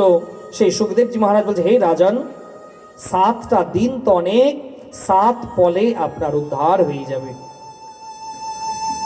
7 পলে উদ্ধার হবে? হ্যাঁ। কেমন করে মহারাজ? যে আপনি যদি শ্রীমদ্ ভাগবত মহাপুরাণের কথা রসাস্বাদন করেন, তাহলে আপনার 7 দিনেই আপনার ভগবত প্রাপ্তি ঘটে যাবে। মহারাজ পরীক্ষিত গঙ্গা থেকে এক কলসি জল নিয়ে এসে সুখদেবজি মহারাজের পা ধুয়ে দিলেন। ব্যাসপীঠে বসলেন সুখদেবজি মহারাজ, আর শ্রোতার আসনে বসলেন মহারাজ পরীক্ষিত। কথা আরম্ভ হলো। ভাগবত মহাপুরাণে 12টা স্কন্ধ, 335টা অধ্যায়, 18,000 শ্লোক। প্রথমে দেবরাজ ইন্দ্র অমৃত কলস নিয়ে চলে এলেন। সুখদেবজি মহারাজ কথা শোনাতে যাবে, এমন সময়, দাঁড়ান দাঁড়ান গুরুদেব, আমি এই অমৃত নিয়ে এসেছি, আপনি এক কাজ করেন, এখান থেকে কিছু অমৃত আপনি রাজা পরীক্ষিতকে পান করিয়ে দেন। রাজা পরীক্ষিতের আর মৃত্যু হবে না, রাজা পরীক্ষিত অমর হয়ে যাবে। সুখদেবজি মুনি মহারাজ পরীক্ষিতকে বলছে, হে রাজন, আপনার সামনে 2টো রাস্তা। আপনি যদি অমৃত গ্রহণ করবেন তাহলে তো আপনার মৃত্যু হবে না, আপনি অমর হয়ে যাবেন। আর ভগবানের কথা অমৃত যদি আপনি গ্রহণ করবেন তাহলে 7 দিনে আপনার ভগবত প্রাপ্তি হয়ে যাবে। বলুন মহারাজ, আপনি কি চান? সুখদেবজি মহারাজ পরীক্ষিতকে বললেন। পরীক্ষিত হাত জোর করে বলছে, হে গুরুদেব, কোথায় কাঁচ আর কোথায় মণি? দুটোকে একই মতো লাগতে গেলেও কাঁচ তো কাঁচের জায়গাতেই থাকবে, মণি তো মণির জায়গাতেই থাকবে। আর হে গুরুদেব, আমি ভগবানের ভাগবত কথা, অমৃত কথা রসাস্বাদন করব। আমি অমৃত গ্রহণ করব না মহারাজ। সুখদেব মুনি বললেন, বাহ রাজন বাহ, আমি তোমার উপরে প্রসন্ন হয়েছি। দেবরাজ ইন্দ্র অমৃত কলস নিয়ে সেখান থেকে ফিরে গেলেন। মহারাজ পরীক্ষিত সেই অমৃত গ্রহণ করলেন না। মহারাজ পরীক্ষিত গোবিন্দের কথারূপী অমৃত সেবন করলেন, ভগবানের কথা অমৃত গ্রহণ করলেন। সুখদেবজি মহারাজ সৃষ্টি তত্ত্ব বোঝাতে আরম্ভ করলেন। সৃষ্টি কেমন করে হলো, সেই সৃষ্টি তত্ত্বকে প্রণাম করে আমরা কথাকে এগিয়ে নিয়ে যাই। আমরা অষ্টমী স্কন্ধে পাই গঙ্গা এই পৃথিবীতে কেমন করে এলেন। যেহেতু আজকে এই কথা বলার অভিপ্রায়, যেহেতু আজকে মাঘী পূর্ণিমা, অনেকে গঙ্গা স্নানে গেছেন, এই জন্য আজকে এই গঙ্গার উৎপত্তি আমরা খুব সংক্ষেপে শ্রবণ করে তারপরে আমরা আবার কথাতে প্রবেশ করে কথাকে এগিয়ে নিয়ে যাব। যেই গঙ্গার উৎপত্তি কেমন করে হলো সেটা আমাদের সনাতন ধর্মে খুব সুন্দরভাবে বলা হয়েছে। যে একবার দেবর্ষি নারদের খুব অহংকার হলো যে আমার মতন ভালো গান কেউ গাইতে জানে না। যে দেখুন, গান তো হচ্ছে মা সরস্বতীর আশীর্বাদ না থাকলে সম্ভব নয়। কারণ সঙ্গীত জগতে 6 রাগ 36 রাগিনী আছে। যারা গান বাজনা করে তারা জানে যে প্রত্যেকটা গান রাগ রাগিনী অনুযায়ী হয়। 7টা যে সুর, যাকে সপ্ত সুর বলে, সা রে গা মা পা, এই যে সপ্ত সুর, এই সপ্ত সুরেরও সৃষ্টি আমাদের শাস্ত্রে বলে দেওয়া হয়েছে যে কেমন করে এই সপ্ত সুরের সৃষ্টি হলো। আজকে প্রত্যেকটা গান এই সপ্ত সুরের মাধ্যমেই হয়। সা রে গা মা পা ধা নি সা, এই যে 7টা সুর। তো বলছে সা ধ্বনিটা এলো ময়ূরের আওয়াজ থেকে। ময়ূরের যে আওয়াজ, সেই ময়ূরের আওয়াজ থেকে এলো সা ধ্বনি। রে ধ্বনি এলো ঋষভ চাতক পাখি থেকে। ভাগবত মহাপুরাণের বর্ণনা করা আছে, চাতক পাখির আওয়াজ থেকে ঋষভ রা এই শব্দটা এলো। তারপরে বলছে গান্ধার, সা রে গা, গান্ধার রাগ এলো ছাগলের আওয়াজ থেকে। ছাগলের আওয়াজ থেকে এলো গান্ধার, সা রে গা মা। মধ্যম সুর ক্রৌঞ্চ পাখি থেকে, সা রে গা মা পা। পঞ্চম স্বর এলো কোয়েল পাখির আওয়াজ থেকে, যাকে বসন্তের দূত বলা হয়, কোকিল। সেই কোকিল পাখির আওয়াজ থেকে পঞ্চম সুর নেয়া হলো। ধৈবত স্বর ধা, যে ধৈবত স্বর, এই ধৈবত স্বর নেয়া হলো দাদুর। দাদুর মানে ব্যাং, ব্যাঙের আওয়াজ থেকে এলো ধৈবত স্বর। শেষে আছে নিষাদ, এই নিষাদ এলো হাতির আওয়াজ থেকে। এই 7টা সুর 7 রকম প্রাণীর আওয়াজ থেকে নেওয়া হয়েছে। তো দেবর্ষি নারদের খুব অহংকার হলো যে আমার মতন ভালো গান কেউ গাইতে জানে না। তো দেবর্ষি নারদ একবার গান ধরলেন ভুল রাগ রাগিনী অনুযায়ী। তো সেই রাগ রাগিনীগুলো গন্ধর্ব লোকে কাতরাচ্ছে, ছটপট করছে। তো দেবর্ষি নারদ যখন গন্ধর্ব লোকে গেছে, কি ব্যাপার আপনাদের এই অবস্থা কেন, আপনারা ছটপট করছেন কেন? তো সেই রাগ রাগিনী বলছে, হে দেবর্ষি নারদ, আপনি যে ভুল রাগ অনুযায়ী গান গেয়েছিলেন, তাই আজকে আমাদের এই অবস্থা। তাহলে আপনারা সুস্থ হবেন কেমন করে? বলছে, কেউ আবার যদি সঠিক রাগ রাগিনী অনুযায়ী গান গাইতে পারে তাহলে আমরা সুস্থ হয়ে যাব। দেবর্ষি নারদ তখন বুঝলো, তাহলে ভালো গান গাইতে পারে কে? সব থেকে বড় গায়ক হচ্ছে দেবাদিদেব মহাদেব। মহাদেবের মতন গান কেউ গাইতে পারে না। তো দেবর্ষি নারদ ব্রহ্মার কাছে গেলেন, ব্রহ্মাকে গিয়ে বলছে, হে পিতামহ, আপনাকে গান গাইতে হবে। ব্রহ্মা বলছে, এটা আমার দ্বারা সম্ভব নয়। দেবর্ষি নারদ গেলেন নারায়ণের কাছে, হে প্রভু, আপনাকে গান গাইতে হবে। সেই নারায়ণ বলছে, আমার সম্ভব নয়। দেবর্ষি নারদ গেলেন মহাদেবের কাছে। মহাদেব বলল, ঠিক আছে, আমি গান গাইব, তবে আমি গান গাইব, শ্রোতা যদি ঠিক না হয় তাহলে কিন্তু আমি গান গাইব না। তো বলল, মহাদেব গান গাইবে, শ্রোতা কে হবে? ব্রহ্মা আর নারায়ণ দুইজন। বলল, এই তো আমাদের পরম সৌভাগ্য যে মহাদেব গান গাইবে আর মহাদেবের মুখ থেকে গান শুনবো, এ তো আমাদের পরম সৌভাগ্য। ব্রহ্মা ব্রহ্মলোক থেকে এলেন আর বৈকুণ্ঠ ধাম থেকে নারায়ণ এলেন। মহাদেব রুদ্র বীণাতে গান আরম্ভ করলেন। মহাদেব যখন গান আরম্ভ করেছে তখন মানো নারায়ণের শরীর ঘরমাক্ত হতে লাগলো। মহাদেবের মুখ থেকে সেই রুদ্র বীণার সুরে মহাদেবের মুখের যে সঙ্গীত, যে গান, সেই গান শোনার পরে ভগবান নারায়ণের শরীর যেন ঘরমাক্ত হলো। সেই ঘরমাক্ত জল নারায়ণের শরীরের ডান অঙ্গ থেকে নির্গত হয়ে বাম ডান পায়ের সেই বৃদ্ধ অঙ্গুষ্ঠ দিয়ে নির্গত হতে যাবে, এমন সময় ব্রহ্মা সেই জলকে নিজের কোমণ্ডলুতে ধারণ করলেন। এটাই হচ্ছে মা গঙ্গা। নারায়ণের চরণ থেকে গঙ্গার সৃজন হলো। সেই মহাদেবের ঘরমাক্ত জল, মহাদেবের গান শুনে নারায়ণের ঘরমাক্ত জল যখন পা দিয়ে নির্গত হচ্ছে, ব্রহ্মা সেটাকে কোমণ্ডলুতে ধারণ করলেন। গঙ্গার স্থান হলো দ্বিতীয় অবস্থাতে ব্রহ্মার কোমণ্ডলুতে। এদিকে বহু বছর ধরে গঙ্গা ব্রহ্মার কোমণ্ডলুতেই বিরাজ থাকলেন। এদিকে সগর রাজার 60,000 পুত্র একজন ঋষির অভিশাপে ভস্মীভূত হলেন। তাহলে সেই সগর রাজার 60,000 পুত্রকে উদ্ধার করার জন্য একটাই উপায় হচ্ছে গঙ্গার জল। গঙ্গা জল যদি না পাই তাহলে তাদের উদ্ধার হবে না।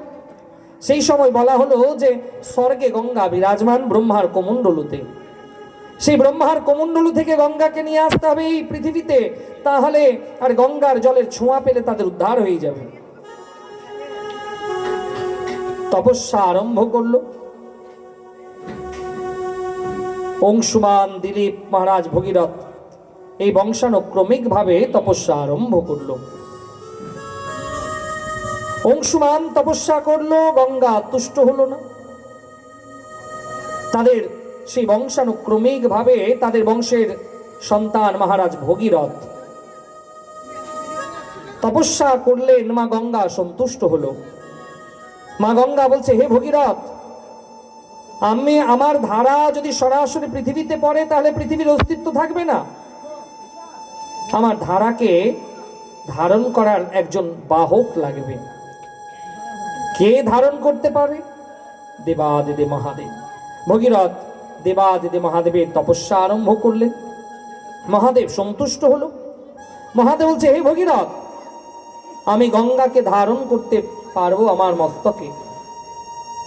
সেই সময় ভগীরথ মা গঙ্গাকে বললেন, হে মা, আপনার বেগধারা প্রথম দেবাদিদে মহাদেবের জটার মধ্যে আসবে, তারপরে সেখান থেকে গঙ্গা নির্গত হবে আর আমি সেই গঙ্গার জলধারাকে নিয়ে যাব। মা গঙ্গাও মনে মনে চাইছিল যে আমি মহাদেবের মস্তকে বিরাজ হব। সেই ব্রহ্মার কোমণ্ডলু থেকে মা গঙ্গাকে নির্গত করা হলো আর মহাদেব বিশাল রূপ ধারণ করলেন, জটাটাকে খুললেন। আর মানো আজকে সমস্ত দেবতাগণ হাত জোর করে আছে আর ব্রহ্মার কোমণ্ডলু থেকে সেই গঙ্গার জলধারা মহাদেবের জটার মধ্যে বিরাজ হলো। আসলে সুন্দর মুহূর্তের একটা সুন্দর ভজনের রসাস্বাদন করি, তারপরে আমরা কথাকে এগিয়ে নিয়ে যাব। বলো রাধে রাধে। এত আস্তে তো বললে হবে না, জোরে জোরে বলুন রাধে রাধে। আসুন আমরা সেই গঙ্গার সুন্দর ভজনের রসাস্বাদন করে কথাকে আবার এগিয়ে নিয়ে যাই।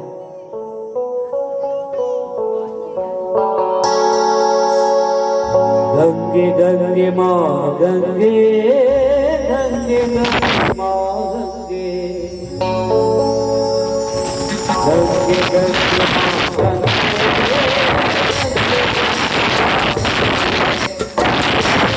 गंगे गंगे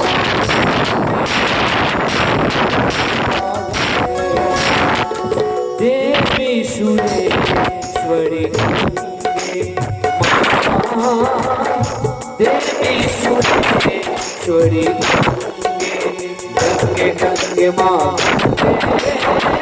गंगे गंगे गंगे गंगे गंगे माँ गंगे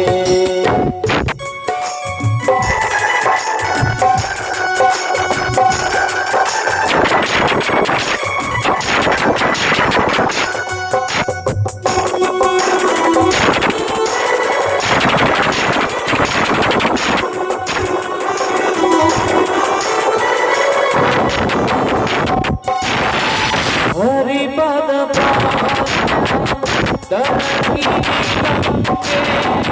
हिममुक्ता धवलतरंगे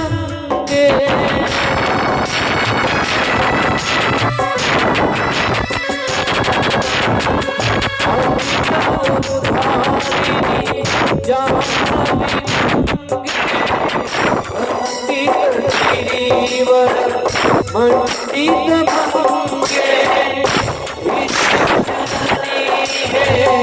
मुनिवर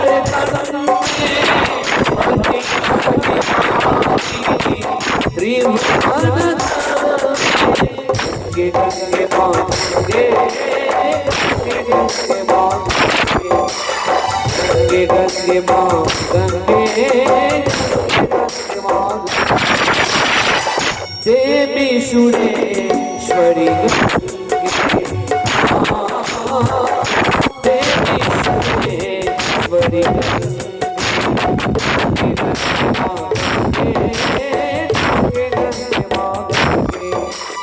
गंगे गंगे माँ गंगे गंगे माँ गंगे गंगे माँ गंगे गंगे गंगे माँ गंगे गंगे गंगे माँ गंगे गंगे गंगे माँ गंगे बोले गंगा मैया की जय, बोले भक्तवत्सल भगवान की जय। সেই গঙ্গা মহাদেবের জটার মধ্যে এলেন আর মহাদেব নিজের জটা দিয়ে গঙ্গাকে বেঁধে দিলেন। ভগীরথ মহাদেবকে হাত জোর করে বলছে, হে প্রভু, আমি এত বছর তপস্যা করে সেই ব্রহ্মলোক থেকে গঙ্গাকে নিয়ে এলাম, আর আপনি যদি বেঁধে দেবেন তাহলে আমি কেমন করে গঙ্গার জলরাশা নিয়ে যাব আমার পূর্বজদের উদ্ধারের জন্য। সেই সময় মহাদেব একটা জটা খুললেন আর সেখান থেকে গঙ্গা নির্গত হলো। ভগীরথ আগে আগে যায় আর গঙ্গা তার পেছন পেছন যায়। মাঝে ভগীরথ কিছু দূর এগিয়ে গেলেন, গঙ্গা দিকভ্রষ্ট হলেন। সেখানে ছিল জহ্নমুনির আশ্রম। মা গঙ্গা সেই জহ্নমুনির আশ্রমকে প্লাবিত করলেন। জহ্নমুনি সেই গঙ্গাকে এক গণ্ডূষে পান করলেন। ভগীরথ আবার জহ্নমুনির কাছে প্রার্থনা করলেন, পুনরায় জহ্নমুনি গঙ্গাকে আবার প্রকট করলেন। এই জন্য গঙ্গার আর এক নাম হচ্ছে জাহ্নবী। সগর রাজার 60,000 পুত্র যেখানে ভস্মীভূত হয়েছিল গঙ্গার জল রাশি, সেই সগর রাজার 60,000 পুত্রের অস্থিকে সেই জলরাশির স্পর্শ দিয়ে তাদের উদ্ধার হয়ে গেল। তাহলে গঙ্গার জন্ম হলো নারায়ণের চরণ থেকে, এলো ব্রহ্মার কমণ্ডলুতে, আর 3 বারের বেলায় এলো মহাদেবের জটাতে। এই জন্য আমাদের সনাতন ধর্মে স্নান করার যে বিধি নিষেধ সেটাও বলে দিয়েছে। দেখুন, মানা না মানা তো আপনাদের ব্যাপার, আমার তো কাজ হচ্ছে জানানো। স্নানের জল প্রথম হাতে নিতে হয়, সরাসরি বাথরুমে গিয়ে শাওয়ার নিয়ে মাথাতে জল নয়। এতে কি হবে, আপনার রক্তচাপ অনেক বেড়ে যাবে, যার জন্য আপনার শারীরিক অসুস্থতাও হতে পারে। দেখবেন অনেক সময় খবর পাওয়া যায় যে বেশিরভাগ মানুষের হার্ট অ্যাটাক বাথরুমে স্নান করতে গিয়ে হয়ে গেছে। এই জন্য প্রথম জল কদাপি মাথাতে নিতে নাই, প্রথম জল হাতে নিন, দ্বিতীয়বারে নিজের পায়ে নিন, তৃতীয়বারের বেলাতে মাথাতে ঢালুন। এটাই কিন্তু আমাদের সনাতন ধর্মে শেখানো হয়েছে যে গঙ্গার জন্ম হয়েছিল নারায়ণের পা থেকে, এলো কোথায়, ব্রহ্মার কমণ্ডলু মানে হাতে, আর 3 বারের বেলায় এলো মহাদেবের জটায়। এই জন্য আমাদের সনাতন ধর্মে বলা হয়েছে প্রথম জল পায়ে, দ্বিতীয় জল হাতে, 3 বারের বেলাতে মাথাতে ঢালতে হয়। গঙ্গা স্নানে যখনই যেতে হয়, বাড়ি থেকে আগে স্নান করে দেহকে পবিত্র বানাতে হয়, তারপরে গিয়ে গঙ্গাতে স্নান। কিন্তু এখন বেশিরভাগ মানুষ দেখবেন রাত্রে ঘুমোবে, বাসি কাপড়েই ওই অবস্থাতে গঙ্গাতে যাবে, গঙ্গাতে ডুবকি লাগাবে, এতে আরো তার যে পুণ্য, সেই পুণ্য বাবা তৎক্ষণাৎ বিনষ্ট হয়ে যায়। মানা না মানা তো আপনাদের ব্যাপার, আমার তো কাজ হচ্ছে জানানো, যেটা আমাদের সনাতন ধর্ম পুরাণে শাস্ত্রে লিপিবদ্ধ আছে।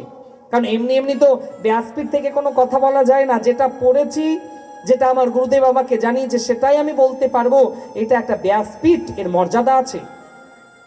তো সেই জায়গায় বলা হলো যে গঙ্গা স্নানে যদি কেউ যায়, যদি ভাবে যে আমাকে গঙ্গা স্নান করতে হবে পুণ্য লাভের জন্য, তাহলে আগে বাড়িতে স্নান করে দেহকে পবিত্র বানাতে হবে। কারণ রাত্রে যখন আমরা ঘুমোই, রাত্রের পাপ আমাদের শরীরে থাকে, আর সেই অবস্থাতে কদাপি গঙ্গাতে ডুবকি লাগানো যায় না। আগে বাড়িতে স্নান করুন, স্নান করে দেহকে পবিত্র বানান, শুদ্ধ পোশাক পরুন, সম্ভব হলে খালি পায়ে যান গঙ্গা স্নানে। যদি সম্ভব না হয় তো মোটামুটি 10 পা আগেই জুতোকে খুলে রেখে দিন, আর অন্তত খালি পায়ে 10 পা হাঁটুন গঙ্গার তীরে, দিয়ে প্রথম গঙ্গাকে দর্শন করুন, সেই জলকে নিন, সেই জলকে নিয়ে নিজের চোখে নিজের কপালে স্পর্শ করান, তারপরে গঙ্গাতে ডুবকি লাগান।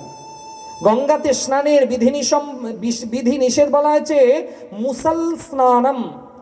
মুসল মানে এক ডুবকি লাগাতে হবে, উঠতে হবে। গঙ্গাতে কোনো সাবান দেয়া, চুলকে ভালো করে ঝাড়া, এগুলো কদাপি চলবে না। গঙ্গা স্নানের নিয়ম হচ্ছে মুসল স্নান, একটা ডুবকি লাগান, আবার উঠে যেতে হবে। কখনোই শরীরে ময়লাকে বা শরীর ঘষাঘষি করলে হবে না। শাস্ত্রের নিয়ম মানা না মানা তো আপনাদের ব্যাপার, আমার তো কাজ হচ্ছে জানানো। কারণ বিধিসম্মতভাবে যদি গঙ্গা স্নান করেন তাহলে গঙ্গা স্নানের লাভ আছে, আর বিধিসম্মত যদি গঙ্গা স্নান না হয় বাবা, তাহলে তো বাড়িতে টিউবওয়েলে স্নান করা বহুত ভালো। নাহলে গঙ্গাতে স্নান করলে তখন আরো অনিয়ম হলে পাপ হবে। এই জন্য সনাতন ধর্মে বলছে যে আগে বাড়িতে স্নান করে দেহকে পবিত্র বানাও, শুদ্ধ পোশাক পরো। গঙ্গা যেতে গেলে মা 3টা জিনিস অবশ্যই নিয়ে যেতে হয়, একটা তুলসী পাতা, একটা বেল পাতা, আর একটা ঘৃত প্রদীপ। কারণ গঙ্গার উৎপন্ন হয়েছিল নারায়ণের চরণ থেকে। গঙ্গাতে যদি কেউ একটা তুলসী পাতা দেয়, একটা তুলসী পাতা দেয়, তাহলে মা গঙ্গা সেই তুলসী পাতাকে নারায়ণের কাছে পৌঁছে দিতে পারে, কারণ মা গঙ্গার উৎপন্ন হয়েছে নারায়ণের চরণ থেকে। দ্বিতীয় বেলপাতা যদি গঙ্গাতে দেয়, তাহলে মা গঙ্গা সেই বেলপাতাকে মহাদেবের কাছে পৌঁছতে পারে, কারণ মহাদেবের জটাতে গঙ্গা বিরাজমান। আর তৃতীয় হচ্ছে একটা ঘিয়ের প্রদীপ গঙ্গার তীরে জ্বালিয়ে দিন, সেই ঘৃত প্রদীপ মা গঙ্গা ব্রহ্মলোকে পৌঁছে দেবে। 3টা দেবতার কাছে মা গঙ্গা পৌঁছতে পারে। মানা না মানা, কারণ অনেকে তো আবার এখন বলবে যেতে গঙ্গা দূষিত হবে, এটা গঙ্গাতে একটা তুলসী পাতা দিতে গেলে বাবা গঙ্গা দূষিত হয়ে যাবে, কিন্তু বড় বড় কলকারখানার নোংরা জল গঙ্গাতে মিশে যাবে, সেদিকে বেটা দেখবে না। এটাই আজকে আমাদের ভাগ্যের বিড়ম্বনা। সনাতন ধর্মে আপনি যদি গঙ্গার জলে একটা তুলসী পাতা দেন, এখানে একটা কথা বলতে হয় যে বাড়ির সেই পুজো করা ফুল কদাপি গঙ্গা জলে ফেলবেন না, এতে গঙ্গা কিন্তু দূষিত হয়। সেই ফুলগুলোকে কোন একটা গাছতলায় দিয়ে দিন। গঙ্গা পরিষ্কার রাখার সবার দায়িত্ব আছে, কিন্তু একটা গঙ্গাতে তুলসী পাতা অবশ্যই দেওয়া যায়, কারণ তুলসী পাতার অনেক ঔষধি গুণ আছে। আপনারা অনেকে জানেন যে গঙ্গার জল যদি 10 বছর পর্যন্ত বোতলে ভরে রেখে দেবেন, গঙ্গার জলে পোকা হয় না। কিন্তু আপনি অন্যান্য জল 10 মাস রাখুন, জল নষ্ট হয়ে যাবে। তো সেই তুলসী পাতার ঔষধি গুণ অনেক বেশি, বেল পাতার ঔষধি গুণ অনেক বেশি। এই জন্য আমাদের ঋষি মুনিদের পরম্পরায় বলে দেওয়া হয়েছে যে একটা তুলসী পাতা গঙ্গাতে দিতে পারো, একটা বেল পাতা গঙ্গাতে অবশ্যই দিতে পারো, সেটা ভগবানের কাছে পৌঁছে দেবে। কিন্তু অনেকে বলবে গঙ্গা দূষিত হবে, কিন্তু কলকারখানার নোংরা জল, শহরের নর্দমার জল গঙ্গাতে পড়বে, সেটা কেউ দেখবে না। এটাই হচ্ছে আজকে আমাদের ভাগ্যের বিড়ম্বনা। যখনই আপনি কোনো কথা বলতে যাবেন, তখন আপনাকে একটা আখ্যা দেয়া হবে আপনি তো সাম্প্রদায়িক। এটাই আজকে আমাদের দুর্ভাগ্য। তো গঙ্গা স্নানে যেতে গেলে গঙ্গা জল অবশ্য নিতে হয়। গঙ্গা জল নিয়ে যদি মাটি না নেওয়া হয়, সেই জল কিন্তু বাবা পুজোতে লাগবে না। গঙ্গা জল আপনি নিতে যাবেন, আর গঙ্গার মাটি যদি সেই জলের মধ্যে না লাগাবেন, সেই পাত্রের মধ্যে, তাহলে সেই জল কিন্তু পুজোর কাজে লাগবে না। এই জন্য নিয়ম আছে, দেখবেন যারা জ্ঞানী যা তারা জানে যে গঙ্গা জল নিতে গেলে মাটিও কিন্তু নিতে হয়, গঙ্গা মাটি নিতে হয়। মানা না মানা তো আপনার ব্যাপার, আমার তো কাজ হচ্ছে জানানো। তো এই অষ্টমী স্কন্ধে গঙ্গার আগমনের কথা বলা হলো। তারপরে আসে নবমী স্কন্ধ।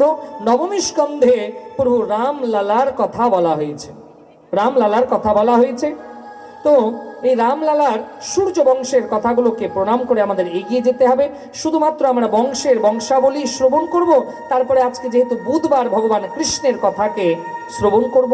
তো সূর্য বংশের কথা যখন সুখদেবজি মহারাজ রাজা পরীক্ষিতকে শোনাচ্ছে, হে রাজন আপনি শুনুন সেই সূর্য বংশের প্রসঙ্গ, যে ব্রহ্মার পুত্র মারিচ, মারিচের পুত্র কশ্যপ, কশ্যপের পুত্র হচ্ছে বিবস্বান, বিবস্বানের পুত্র হচ্ছে শ্রদ্ধাদেব মনু মহারাজ, আর এই শ্রদ্ধাদেব মনু মহারাজের পুত্র হচ্ছে ইক্ষ্বাকু, ইক্ষ্বাকুর পুত্র হচ্ছে রাজা নৃগ, রাজা নৃগের পুত্র হচ্ছে সজাতি, সজাতির পুত্র হচ্ছে নাভাগ, আর এই নাভাগের পুত্র হচ্ছে মহারাজ অম্বরীশ, অম্বরীশের পুত্র যুবনাশ্ব, আর যুবনাশ্বের পুত্র মানধাতা, মানধাতার পুত্র হচ্ছে মহারাজ হরিশ্চন্দ্র, হরিশ্চন্দ্রের পুত্র বাহুক, বাহুকের পুত্র সগর, সগরের পুত্র অসমঞ্জস, অসমঞ্জসের পুত্র সৌদাস, সৌদাসের অসমত, অসমতের নারী কবচ, নারী কবচের আডওয়ান, আডওয়ানকের পুত্র হচ্ছে মহারাজ রঘু, মহারাজ রঘুর পুত্র হচ্ছে মহারাজ অজ, আর মহারাজ অজর পুত্র হচ্ছে মহারাজ দশরথ, আর দশরথের 4 পুত্র রাম, লক্ষণ, ভরত, শত্রুঘ্ন। এই রাম প্রসঙ্গ তো বাবা অনেক বিস্তার আছে, খুব সংক্ষেপে যদি বলা হয় যে আজকে দেখবেন এই কথাটা বলার অভিপ্রায়, যেহেতু যে বাড়িতে আমি এসেছি এই বাড়িতে এসেই আমার দর্শন পড়লো জগন্নাথ প্রভুর, আপনারা অনেকে জানেন। আর অনেকে হয়তো এটাও জানেন যে জগন্নাথ দেবের যে শ্রী বিগ্রহ তৈরি করা, এটা কিন্তু আমার নিজের বাবার হাতে তৈরি। এটা হয়তো অনেকে হয়তো জানেন যে জগন্নাথের যে শ্রীবিগ্রহ তৈরি হয়েছে এটা কিন্তু আমার নিজের বাবাই তৈরি করেছেন। তো জগন্নাথ দেবকে যখন দেখতে পেলাম তখন মনের মধ্যে একটা কথা আসলো যে দেখবেন জগন্নাথ দেবের মূর্তি যেখানে তৈরি হয় নিম কাঠের হয়, নিম কাঠের হয়, কিন্তু অন্যান্য বিগ্রহ তো নিম কাঠের তৈরি হয় না। কিন্তু জগন্নাথ, বলরাম, সুভদ্রায় 3টার বিগ্রহ তৈরি হলে নিম কাঠেই তৈরি হয়। এই নিম কাঠ কেন এলো এরও প্রমাণ কিন্তু ত্রেতা যুগে পাওয়া যায়। ত্রেতা যুগে রামায়ণের একটা প্রসঙ্গ, যে মহারাজ বালির নাম তো শুনেছেন আপনারা সবাই। মহারাজ বালি কোথাকার রাজা ছিল? কিষ্কিন্ধা। কিষ্কিন্ধার বর্তমান নাম হচ্ছে কর্ণাটক। কর্ণাটকের পুরনো নাম ছিল কিষ্কিন্ধা, আর এই কিষ্কিন্ধার রাজা হচ্ছে মহারাজ বালি। কিষ্কিন্ধা যে জঙ্গল, সেই জঙ্গলে প্রত্যেকটা গাছকে মহারাজ বালি রক্ষা করতেন। আর রামচন্দ্র যখন বালিকে বধ করবে তো সেই কিষ্কিন্ধা জঙ্গলে প্রবেশ করেছে, আর সেই জঙ্গলে নিম গাছের ডালে ভগবান রামচন্দ্র নিম গাছের ডালে বসেছেন।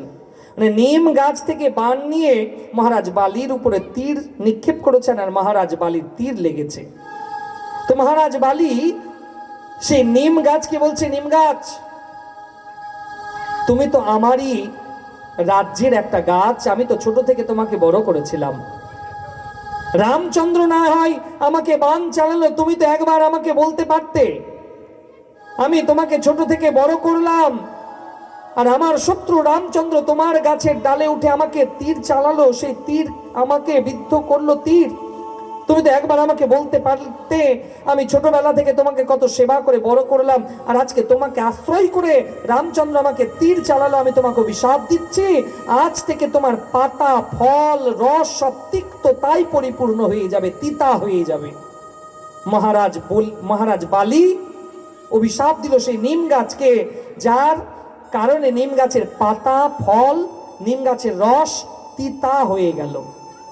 মহারাজ বালি বলল যে আজকে তোমাকে আশ্রয় করে রামচন্দ্র তীর চালালো, আমি অভিশাপ দিলাম তোমার পাতা, ফল, রস তিতা হয়ে যাবে, তোমার পাতাকে কেউ খাবে না, কোনো প্রাণী তোমার পাতা গ্রহণ করবে না, ফল কেউ খাবে না।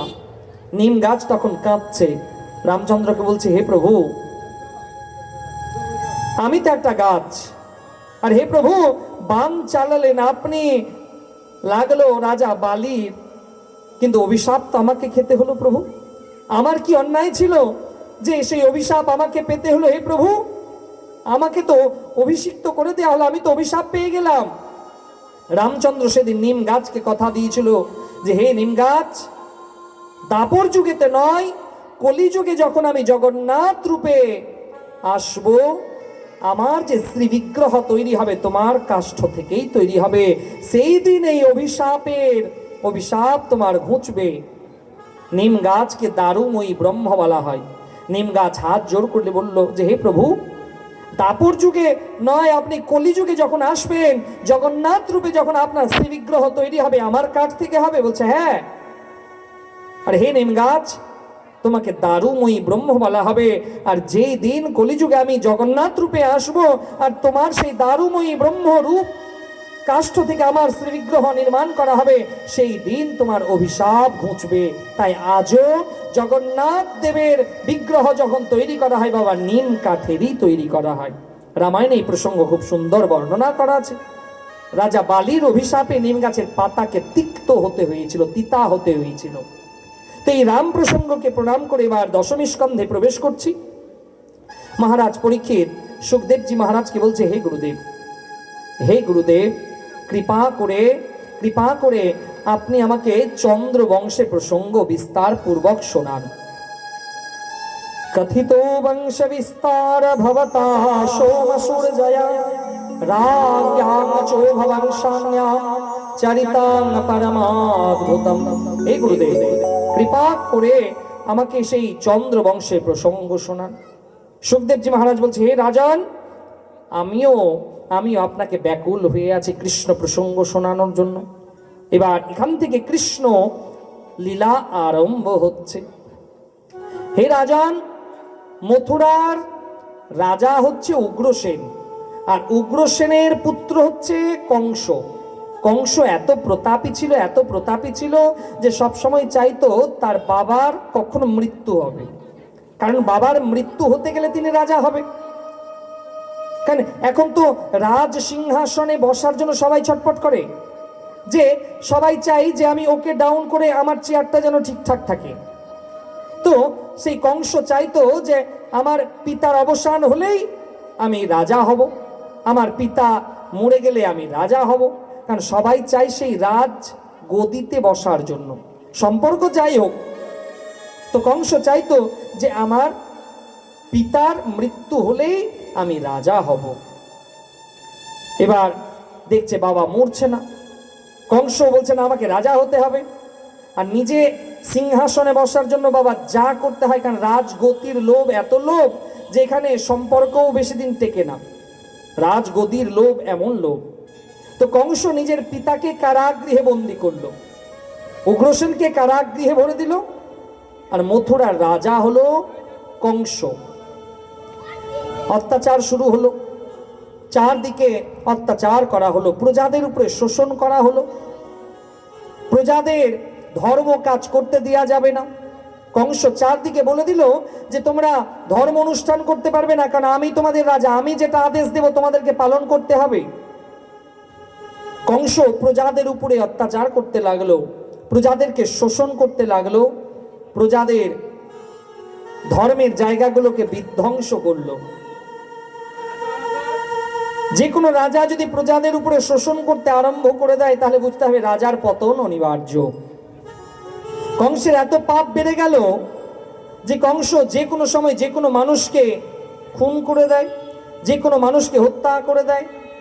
কংসের বিরোধিতা যদি কেউ করে, কারণ কংস তো রাজ সিংহাসনে বসে আছে, যদি তার বিরোধিতা কেউ করে তাকে জেলে ভরে দেয়, দণ্ড দেয়। মহারাজ কংসের অত্যাচার এইরকম বাড়ল।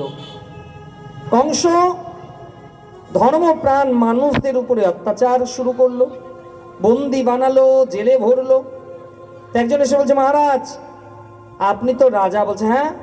বলছে আপনার এইরকম পাপ কাজ যদি বেড়ে যায়, তাহলে এর পরে অবস্থা কি হবে? 5 বছর পরে তো আবার আপনাকে সিংহাসনে বসতে হবে, আর আপনি যদি এইরকম পাপ কাজ করেন তাহলে আপনার অবস্থাটা কি হবে? কংস বলছে তাহলে আমি কি করব? বলছে একটা ভালো কাজ করুন, দেখবেন রাজ সিংহাসনে যারা বসে তারা 10টা খারাপ কাজ করুক, আর একটা যদি ভালো কাজ করে দেয় 10টা খারাপ কাজের কথা সবাই ভুলে যায়, একটা ভালো কাজের নাম সবাই করে তখন। তো কংসকে বলল যে অন্তত একটা ভালো কাজ করুন। কি ভালো কাজ করবে? তো কংসের কাকার মেয়ে হচ্ছে দেবকী। দেবকীর বিবাহ লাগালো বসুদেবের সঙ্গে। কংস দেবকী আর বসুদেবকে নিজে বিদায় করতে গেল। মাঝ পথে আকাশবাণী হলো যে কংস, তুমি যাকে নিয়ে যাচ্ছ তারই অষ্টম গর্ভের লাল তোমার কাল হবে। কংস রথকে দাঁড় করালে কি আমি শুনলাম যে আমার কাল হবে তাকে আমি জীবিত রাখবো না, না থাকবে গাছ না হবে ফল।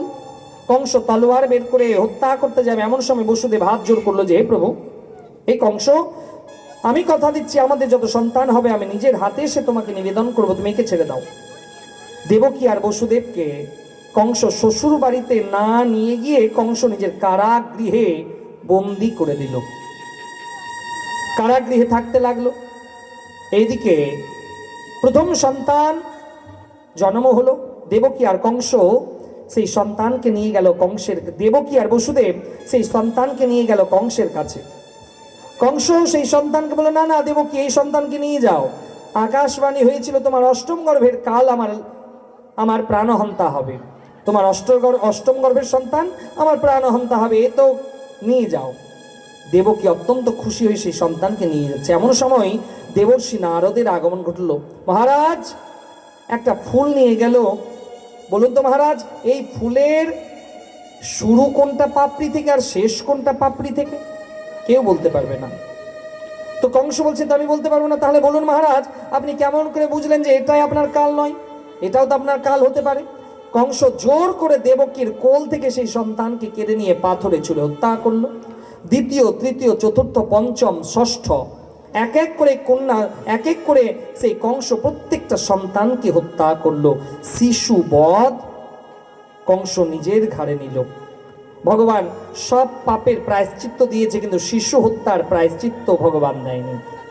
শিশু হত্যা যে করবে তার বিনাশ অবশ্যম্ভাবী। এদিকে ধরা দেবী গেছে ভগবান নারায়ণের কাছে যে হে প্রভু, কংসের অত্যাচার আর সহ্য করতে পারছি না, আপনি অবতীর্ণ হন। ভগবান বলছে, হে ধরা, তুমি ফিরে যাও, আমি শিগগির দাপর যুগে কৃষ্ণ অবতারে অবতীর্ণ হতে যাচ্ছি। সেই সময় ভগবান যে নাগ সজ্জাতে শায়িত, সেই নাগ দেবতা বলছে, হে প্রভু, হে প্রভু, ত্রেতা যুগে আপনি রামচন্দ্র হয়ে গেছিলেন আর আমি আপনার ভাই লক্ষণ হয়ে গেছিলাম। চোখের সামনে অনেক অন্যায় দেখেছি, প্রতিবাদ করতে পারিনি। হে প্রভু, দাপরে যেন আমি আপনার বড় দাদা হয়ে যেতে পারি। ভগবান বলল, তথাস্তু। সেই শেষ নাগ দাপরে বলরাম হয়ে এলো। ভগবান যোগ মায়াকে ডাকলেন, হে যোগ মায়া, আপনি দেবকীর সপ্তম গর্ভকে রোহিণীর গর্ভে গিয়ে স্থাপন করুন। যোগ মায়া দেবকীর সপ্তম গর্ভকে রোহিণীর গর্ভে গিয়ে স্থাপন করলেন। পরের দিন সকালে জানতে পারলো যে কংস যে দেবকীর সপ্তম গর্ভপাত হয়েছে, গর্ভ নষ্ট হয়ে গেছে। এবার সেই ধরা দেবী ভগবানকে বলছে, হে প্রভু, আপনি যখন কৃষ্ণ অবতারে আসবেন, আমি এবার যেন আপনাকে পতি রূপে পাই, স্বামী রূপে পাই। দেবর্ষি নারদ বলছে, দাঁড়াও দাঁড়াও ধরা, এর আগেও তো আমার প্রভু অনেকবার অবতীর্ণ হয়েছে, তখন তুমি তাকে পতি রূপে পাওনি? বলছে, না না। কেন? বামন সে তো বটুক ব্রাহ্মণ, পরশুরাম সে তো ব্রহ্মচারী, বিবাহ করেনি। রামচন্দ্র তো সম্পর্কে আমার জামাতা হয়, জামাই হয়। রামচন্দ্রের স্ত্রী নাম হচ্ছে সীতা, আর সীতার জন্ম মাটি থেকে।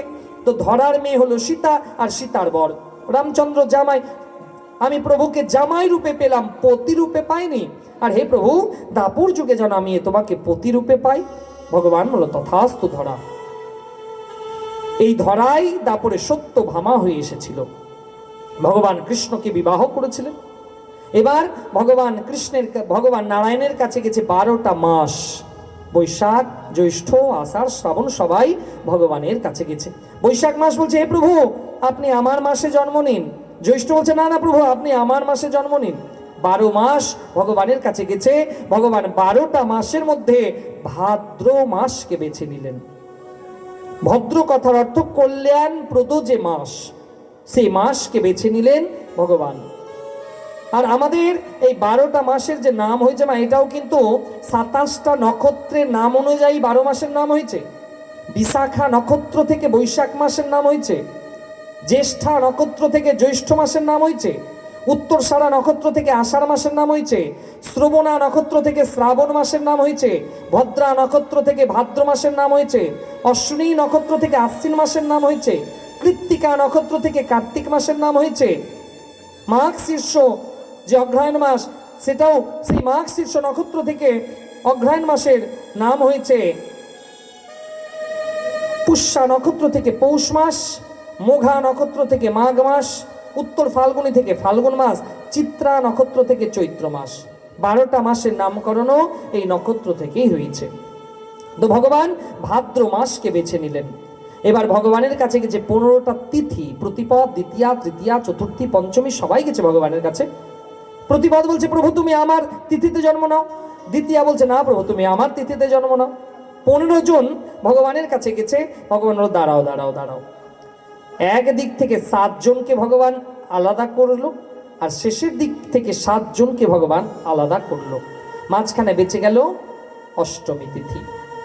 1 থেকে 7 পর্যন্ত আলাদা করে রাখলো, আর 15 থেকে এদিকটাই 7 জনকে আলাদা করে রাখলো, মাঝখানে একজন বাঁচলো। তো ভগবান বলছে সবাই যাকে ত্যাগ করে দেয় আমি তাকে ধারণ করি, আমি অষ্টমী তিথিতে ধারণ করলাম। ভগবান বেছে নিলেন ভাদ্র মাস, অষ্টমী তিথি। এবার ভগবানের কাছে গেছে 2টো পক্ষ, শুক্লপক্ষ আর কৃষ্ণপক্ষ। শুক্লপক্ষ বলছে প্রভু আপনি আমার পক্ষে জন্ম নিন। ভগবান বলছে দেখো ত্রেতা যুগে আমি রাম অবতারে গেছিলাম শুক্লপক্ষে, তারপরে আমি কৃষ্ণ অবতারে যাব কৃষ্ণ পক্ষে। ভগবান কৃষ্ণ পক্ষকে বেছে নিলেন। এবার ভগবানের কাছে গেছে 7টা বার, সোম, মঙ্গল, বুধ, বৃহস্পতি, শুক্র, শনি, রবি, 7টা বার। বলছে এই প্রভু আপনি আমার বারে জন্ম নেন। ভগবান বলছে ত্রেতা যুগে আমি রাম অবতারে গেছিলাম মঙ্গলবার, ভগবান রামচন্দ্রের জন্মবার হচ্ছে মঙ্গলবার। আর তারপরে আমি কৃষ্ণ অবতারে যাব বুধবার, ভগবান কৃষ্ণের জন্মবার হচ্ছে বুধবার। ভগবানের কাছে এবার যোগ সমূহ গেছে, সেই যোগের মধ্যে ভগবান হর্ষণ যোগকে বেছে নিলেন। এবার ভগবানের কাছে গেছে দিন আর রাত্রি। দিন বলছে হে প্রভু আমি দিবা ভাগে আপনি অবতীর্ণ হবেন। রাত্রি বলছে প্রভু ত্রেতা যুগে আপনি যখন রাম অবতারে গেছিলেন দিনের বেলায়, হে প্রভু কৃষ্ণ অবতারে যখন আসবেন হে প্রভু আপনি রাত্রিবেলাতে আসুন। ভগবান বলল ঠিক, আমি ত্রেতা যুগে রাম অবতারে গেছিলাম দিন 12টায়, কৃষ্ণ অবতারে যাব আমি রাত্রি 12টায়। তাহলে ভগবান বেছে নিলেন ভাদ্র মাস, অষ্টমী তিথি, রোহিণী নক্ষত্র, বুধবার, হর্ষণ যোগ। এবার ভগবান সবাইকে বললেন যে আপনারা সবাই অবতীর্ণ হয়ে যান, কারণ আমি কৃষ্ণ অবতারে অবতীর্ণ হতে যাচ্ছি। ভগবান কোথায় অবতীর্ণ হবেন মা? মথুরায়। মথুরায় কংসের কারাগৃহে। আরো তো অনেক তীর্থস্থান ছিল, ভগবান তো সেখানেও আসতে পারতেন, গোকুলে আসতে পারতেন, ব্রজধামে আসতে পারতেন, কিন্তু মথুরাতে এলেন। কেন এলেন? তো বৃন্দাবনের একজন রসিক সন্ত খুব সুন্দর বলেছেন যে ভগবান মথুরাতে আসার কারণ, মথুরা শব্দটাকে যদি একটু উল্টে লেখা হয় তাহলে কি হবে? মথুরাতে তো 3টা অক্ষর আসে, ম, থয়, হস্য আর রা। এটাকে যদি উল্টে রাখা হয় তাহলে কি হবে? আগে আসবে রা, মাঝে আসবে থু, আর শেষে আসবে ম। তো মাঝের অক্ষরটাকে যদি বাদ দিয়ে দেওয়া যায় তো 2টো অক্ষর বাঁচবে, রা আর ম। ভগবান বলছে যেখানে রাম বিরাজমান সেখানে তো কৃষ্ণকে থাকতেই হবে। এই জন্য ভগবান মথুরাতে এলেন যেখানে রাম কথাটা বিরাজমান। তাহলে মাঝখানের একটা অক্ষর বাদ গেছিল, ওটা কি ছিল জানো? থয়ে হস্য। তো বলছে যারা রামকে মানে না, যারা কৃষ্ণকে মানে না, তাদের মুখে ওটা ওই থয়ে হস্য। বলো রাধে রাধে। বৃন্দাবনের রসিক সন্ত বলছেন। তো ভগবান সবাইকে বললেন যে সবাই আপনারা অবতীর্ণ হয়ে যান, আমি তারপরে কৃষ্ণ অবতারে অবতীর্ণ হতে যাচ্ছি। সেই সময় সেখানে শ্রীমদ্ ভাগবত মহাপুরাণে একটা শ্লোক পাঠ করা হলো, যে শ্লোকে 9 বার সত্য সত্য কথার উল্লেখ এলো।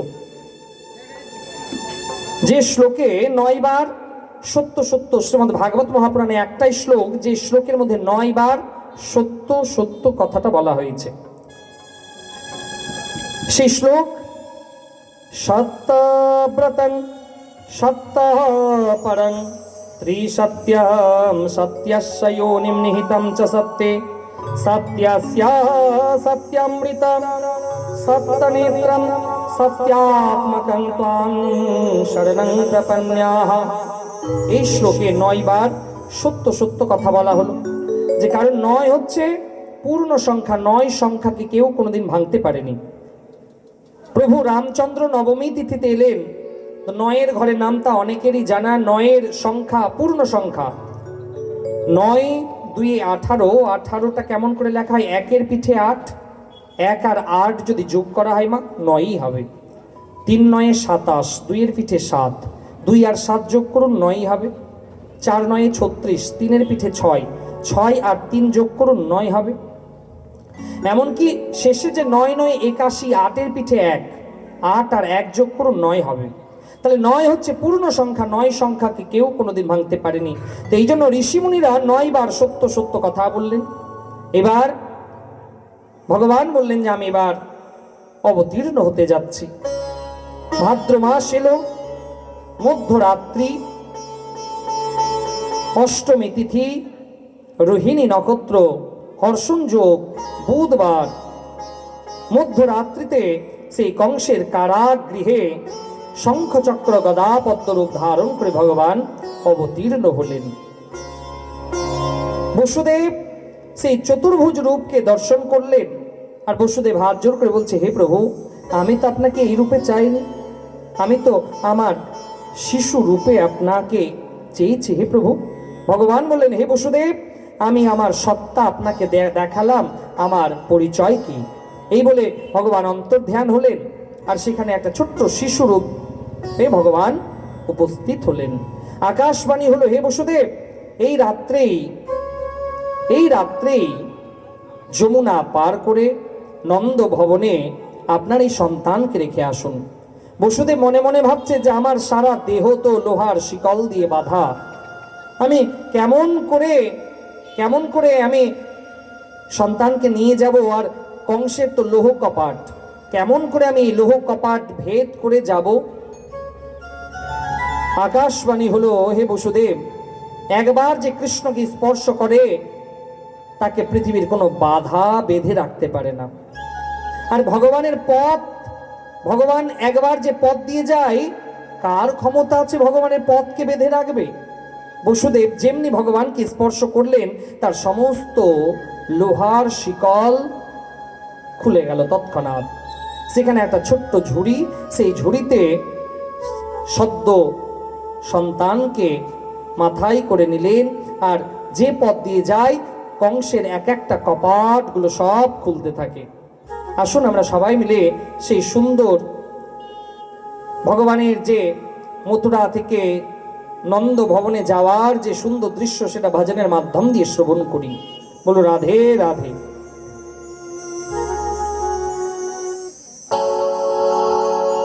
কংসের কারাগারে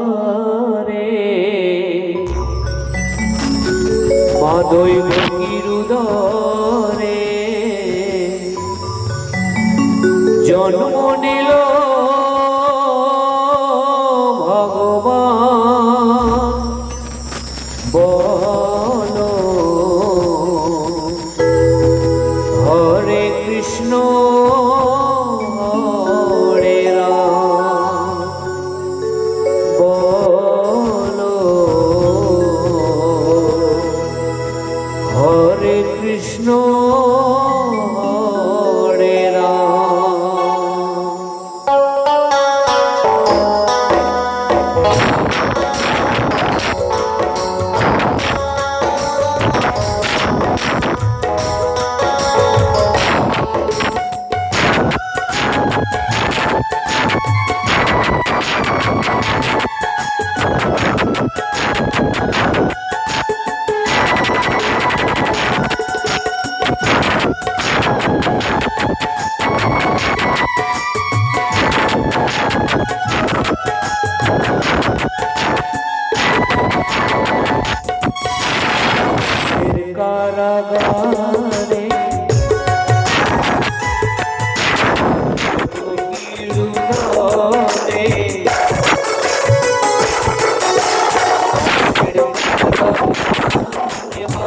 দৈব কিরণে জন্ম নিল ভগবান। বলো হরে কৃষ্ণ হরে রাম, হরে কৃষ্ণ হরে রাম।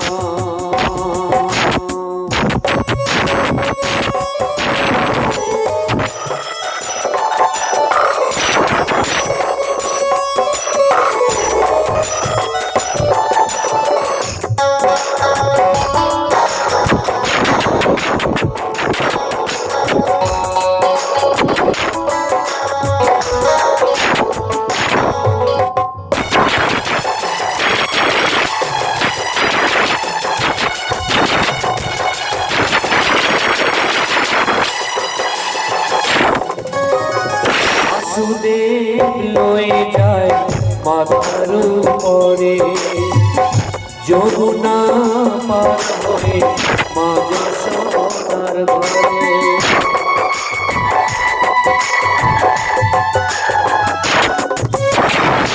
বাসুদেব লয়ে যায় মাথার উপরে, যমুনা পার হয়ে মা যশোদার দিনে বড় হয় নববর্ষা, দিনে হরে কৃষ্ণ হরে রাম, হরে কৃষ্ণ হরে রাম।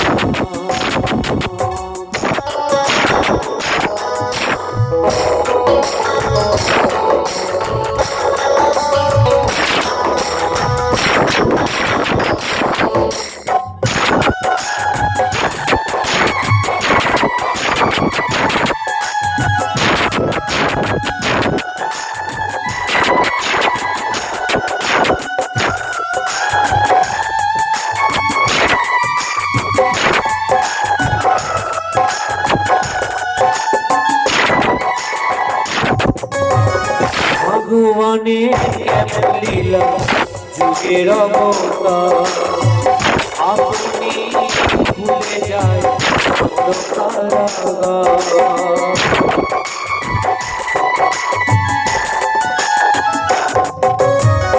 ভগবানের কেমন লীলা যুগের অবতার, আপনি ভুলে যায় অন্ধকারাগার। পারবে না কেউ বিধান, পারবে না কেউ বিধান। হরে কৃষ্ণ হরে বলো, হরে কৃষ্ণ হরে রাম। রে গোপীর বংশের দৈব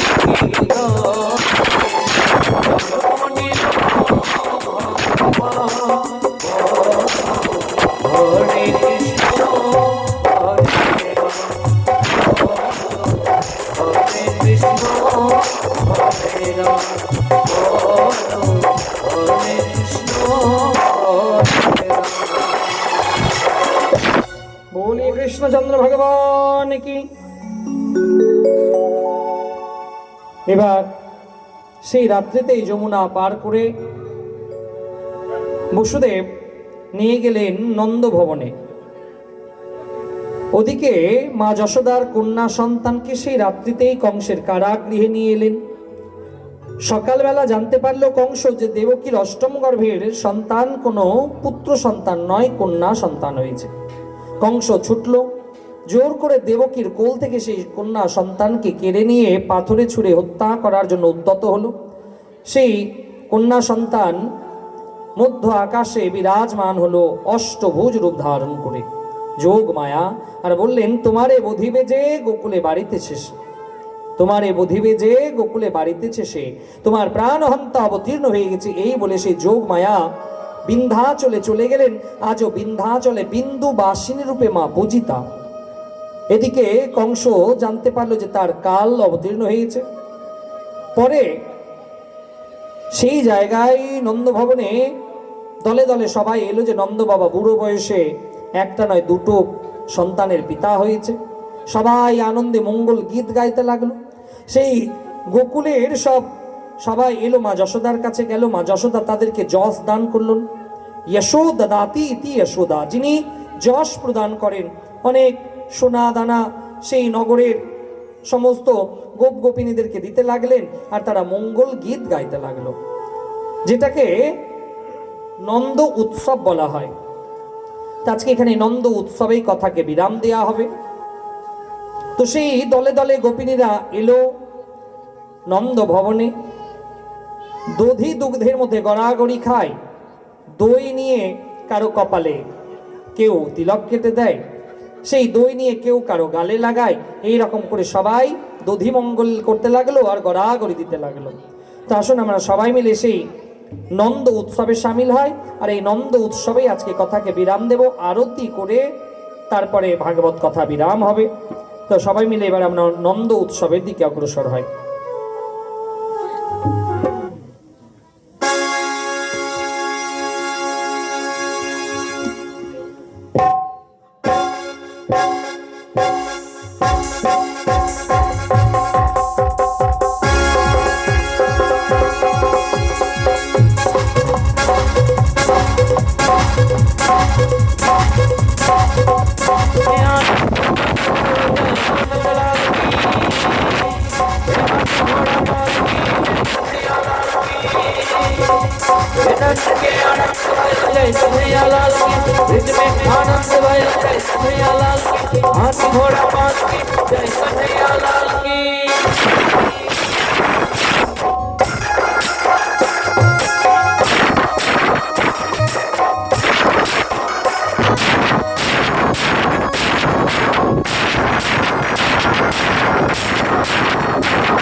जय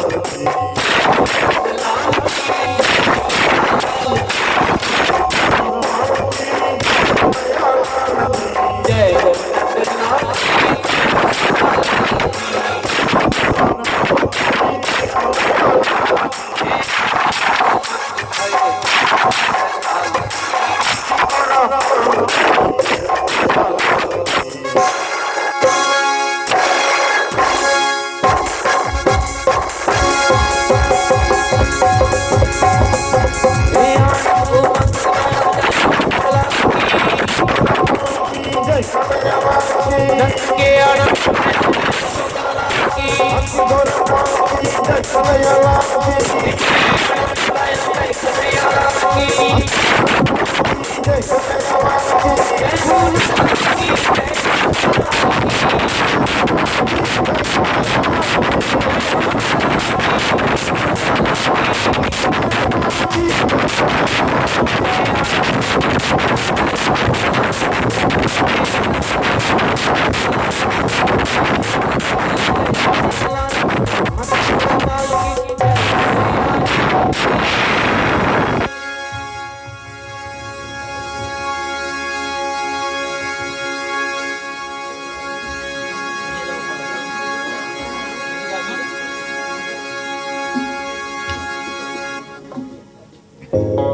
ভগবানের নন্দ উৎসব হলো, তারপরে ভগবানের বাল্যলীলা আরম্ভ হলো।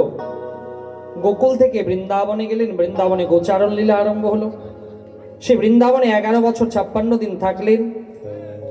অক্রূরজি এলেন সেই ব্রজধাম থেকে কৃষ্ণ আর বলরামকে মথুরাতে নিয়ে গেলেন। মথুরার রাজা কংসকে বধ করে মথুরার যুবরাজ হলেন ভগবান কৃষ্ণ। এদিকে ভগবান সেই মথুরা থেকে সমস্ত মথুরাবাসীকে রাত্রিবেলাতে নিয়ে গেলেন নতুন নগরী, সমুদ্রের তীরে নির্মাণ করেছিলেন। তো সেই সমস্ত মানুষ ঘুমলো মথুরায়, তাদের সকাল হলো নতুন নগরী। সকালে তারা দরজা খুঁজছে, দ্বার কাহা, দ্বার কাহা। এই দ্বার কাহা থেকে নাম এলো দ্বারিকা। ভগবান দ্বারিকাধীশ হলেন, ভগবান বিবাহ করলেন। ভগবানের স্ত্রী 8 জন পাটরানী। সত্যভামাকে নিয়ে ভগবান আকাশ বিহারে গেলেন, যাকে নরকাসুর বা ভৌমাসুর বলা হয়। এই ভৌমাসুর 16,100 কন্যাকে বন্দী করে রেখেছিলেন। ভগবান তাদেরকে উদ্ধার করলেন। ভগবান তাদেরকে বললেন যে তোমরা নিজের ঘরে ফিরে যাও। তারা বললেন যে হে প্রভু, আমরা এতদিন এই রাক্ষসের কারাগৃহে বন্দী থাকলাম, এখন যদি আমরা বাড়ি যাই আমাদের সংসার আমাদের মেনে নেবে না। আমাদের সামনে দুটো রাস্তা, হয় খারাপ পথ অবলম্বন করতে হবে, না হলে মরতে হবে। ভগবান বলল দুটোই তো খারাপ। ভগবান নিজের মহিমাতে সেই 16,100 কন্যাকে গ্রহণ করলেন। ভগবানের স্ত্রী 16,108, তাদের 10টা করে পুত্র সন্তান, 1টা করে কন্যা সন্তান। ভগবান কৃষ্ণের বংশজ 1,77,188টা হলো। তার মধ্যে শাম্ব নামে একজন খুব সুন্দর যুবরাজ, তাকে গর্ভবতী স্ত্রী সাজিয়ে একজন গুরুদেবের কাছে নিয়ে গেলেন। বলুন তো মহারাজের গর্ভে ছেলে হবে নামে। একজন বেটা ছেলেকে গর্ভবতী সাজিয়ে নিয়ে গেছে। সেই ঋষি বলছে আমার সঙ্গে রসিকতা। ঋষি অভিশাপ দিলেন মুসালম কুলনাসনম, যে এর গর্ভে যে হবে তোমাদের যদু বংশের ধ্বংসের কারণ হবে। সেই শাম্ব লোহার কড়াইটাকে খুলে চূর্ণ বিচূর্ণ করে সমুদ্রে ফেললেন। একটা বোয়াল মাছ সেই লোহার কিলকে গিলে ফেললেন। এদিকে জরা নামক ব্যাধ সেই বোয়াল মাছকে পেলেন। বোয়াল মাছকে কাটার পর সেই লোহার কিল তার পেট থেকে বেরোলো। লোহার কিলকে ঘষতে ঘষতে সেই জরা তীর বানালেন। এদিকে ভগবানের 125 বছর বয়স। যদুবংশীয়রা নিজেরাই অনেক ধ্বংস হয়ে গেল। ভগবান 125 বছর বয়সে জঙ্গলে পায়ের উপরে পা রেখে বসে আছেন। দেবতারা ভাবছেন যে ভগবান এবার স্বধামে আসবে। আর জরা নামক ব্যাধ গভীর জঙ্গলে প্রবেশ করেছে। দেখে মনে হচ্ছে কোনো একটা হরিণ মনে করে সেই তীর চালালো, আর সেই তীর লাগলো ভগবানের চরণে। ভগবান ধরাশায়ী হলেন। জরা দৌড়ে গেছে, হে প্রভু আমার তো অন্যায় হয়ে গেছে, আমাকে ক্ষমা করুন। ভগবান বলছে না, ত্রেতা যুগে আমি রাম অবতারে এসেছিলাম, আর জরা আপনি বালি হয়ে এসেছিলেন। আমি ঝোপের আড়াল থেকে আপনাকে মেরেছিলাম, আর সেই কর্ম ফিরে এসেছে। দাপর যুগে আমি কৃষ্ণ হয়ে এসেছি, আর সেই বালি আজকে জরা হয়ে এসেছে। আপনি কোনো অন্যায় করেননি, কর্মফল আমার কাছে ফিরে এসেছে। ভগবান নিজের সূক্ষ্ম রূপকে শ্রীমদ্ ভাগবত মহাপুরাণের মধ্যে বিরাজ করলেন। এদিকে 7 দিনের সম্পূর্ণ ভাগবত সুখদেবজি মহারাজ রাজা পরীক্ষিতকে শ্রবণ করালেন। রাজা পরীক্ষিতের ভাগবত কথা শোনার পর মহারাজ পরীক্ষিত সুখদেবজি মুনিকে দক্ষিণা প্রদান করে গঙ্গাতে গেলেন। অভিশাপ রক্ষা করার জন্য তক্ষক নাগ এলেন, মহারাজ পরীক্ষিতকে দংশন করলেন। মহারাজ পরীক্ষিতের দেহ ভস্মীভূত হলো, কিন্তু তার আত্মা ভগবত ধাম থেকে বিমান এলো, সে বিমানে করে তার আত্মা ভগবত প্রাপ্তি তার ঘটে গেল। এই ছিল ভাগবতের মূল বিষয়বস্তু। এবার ভাগবতের অন্তিম শ্লোক আমরা সবাই পাঠ করব। প্রথম শ্লোক আমরা পাঠ করেছিলাম, এবার আমরা অন্তিম শ্লোক পাঠ করব। সবাই নিজের মাথাটাকে ঢেকে নিন, আর আমার সাথে সাথে আপনারাও ভাগবতের প্রথম শ্লোক পাঠ করার চেষ্টা করবেন। ভবে ভবে यथा भक्ति पादयस्तव जायते तथा पुरुष देवेश नाथस्त्वं नो यतः प्रभो नाम संकीर्तनं यस्य सर्वपाप प्रणासनं प्रणामो दुःख शमनस्त्वं नमामि हरिं परम। प्रेम से बोलिए श्रीमद् भागवत महापुराण की जय। निज निज सद्गुरुदेव भगवान की जय। निज निज आराध्य देवी देवता की जय। गंगा मैया की जय। धर्म का जय हो, अधर्म का नाश हो, प्राणियों में सद्भाव हो, विश्व का कल्याण हो, गो माता की सेवा हो, विश्व में शांति हो। सत्य सनातन धर्म की जय। सत्य सनातन धर्म की जय। सत्य सनातन धर्म की जय। जय जय श्री राधे, जय जय श्री राधे। এবার আরতি হবে, সবাই দাঁড়িয়ে যান আর চলে আসতে হবে আরতির জন্য।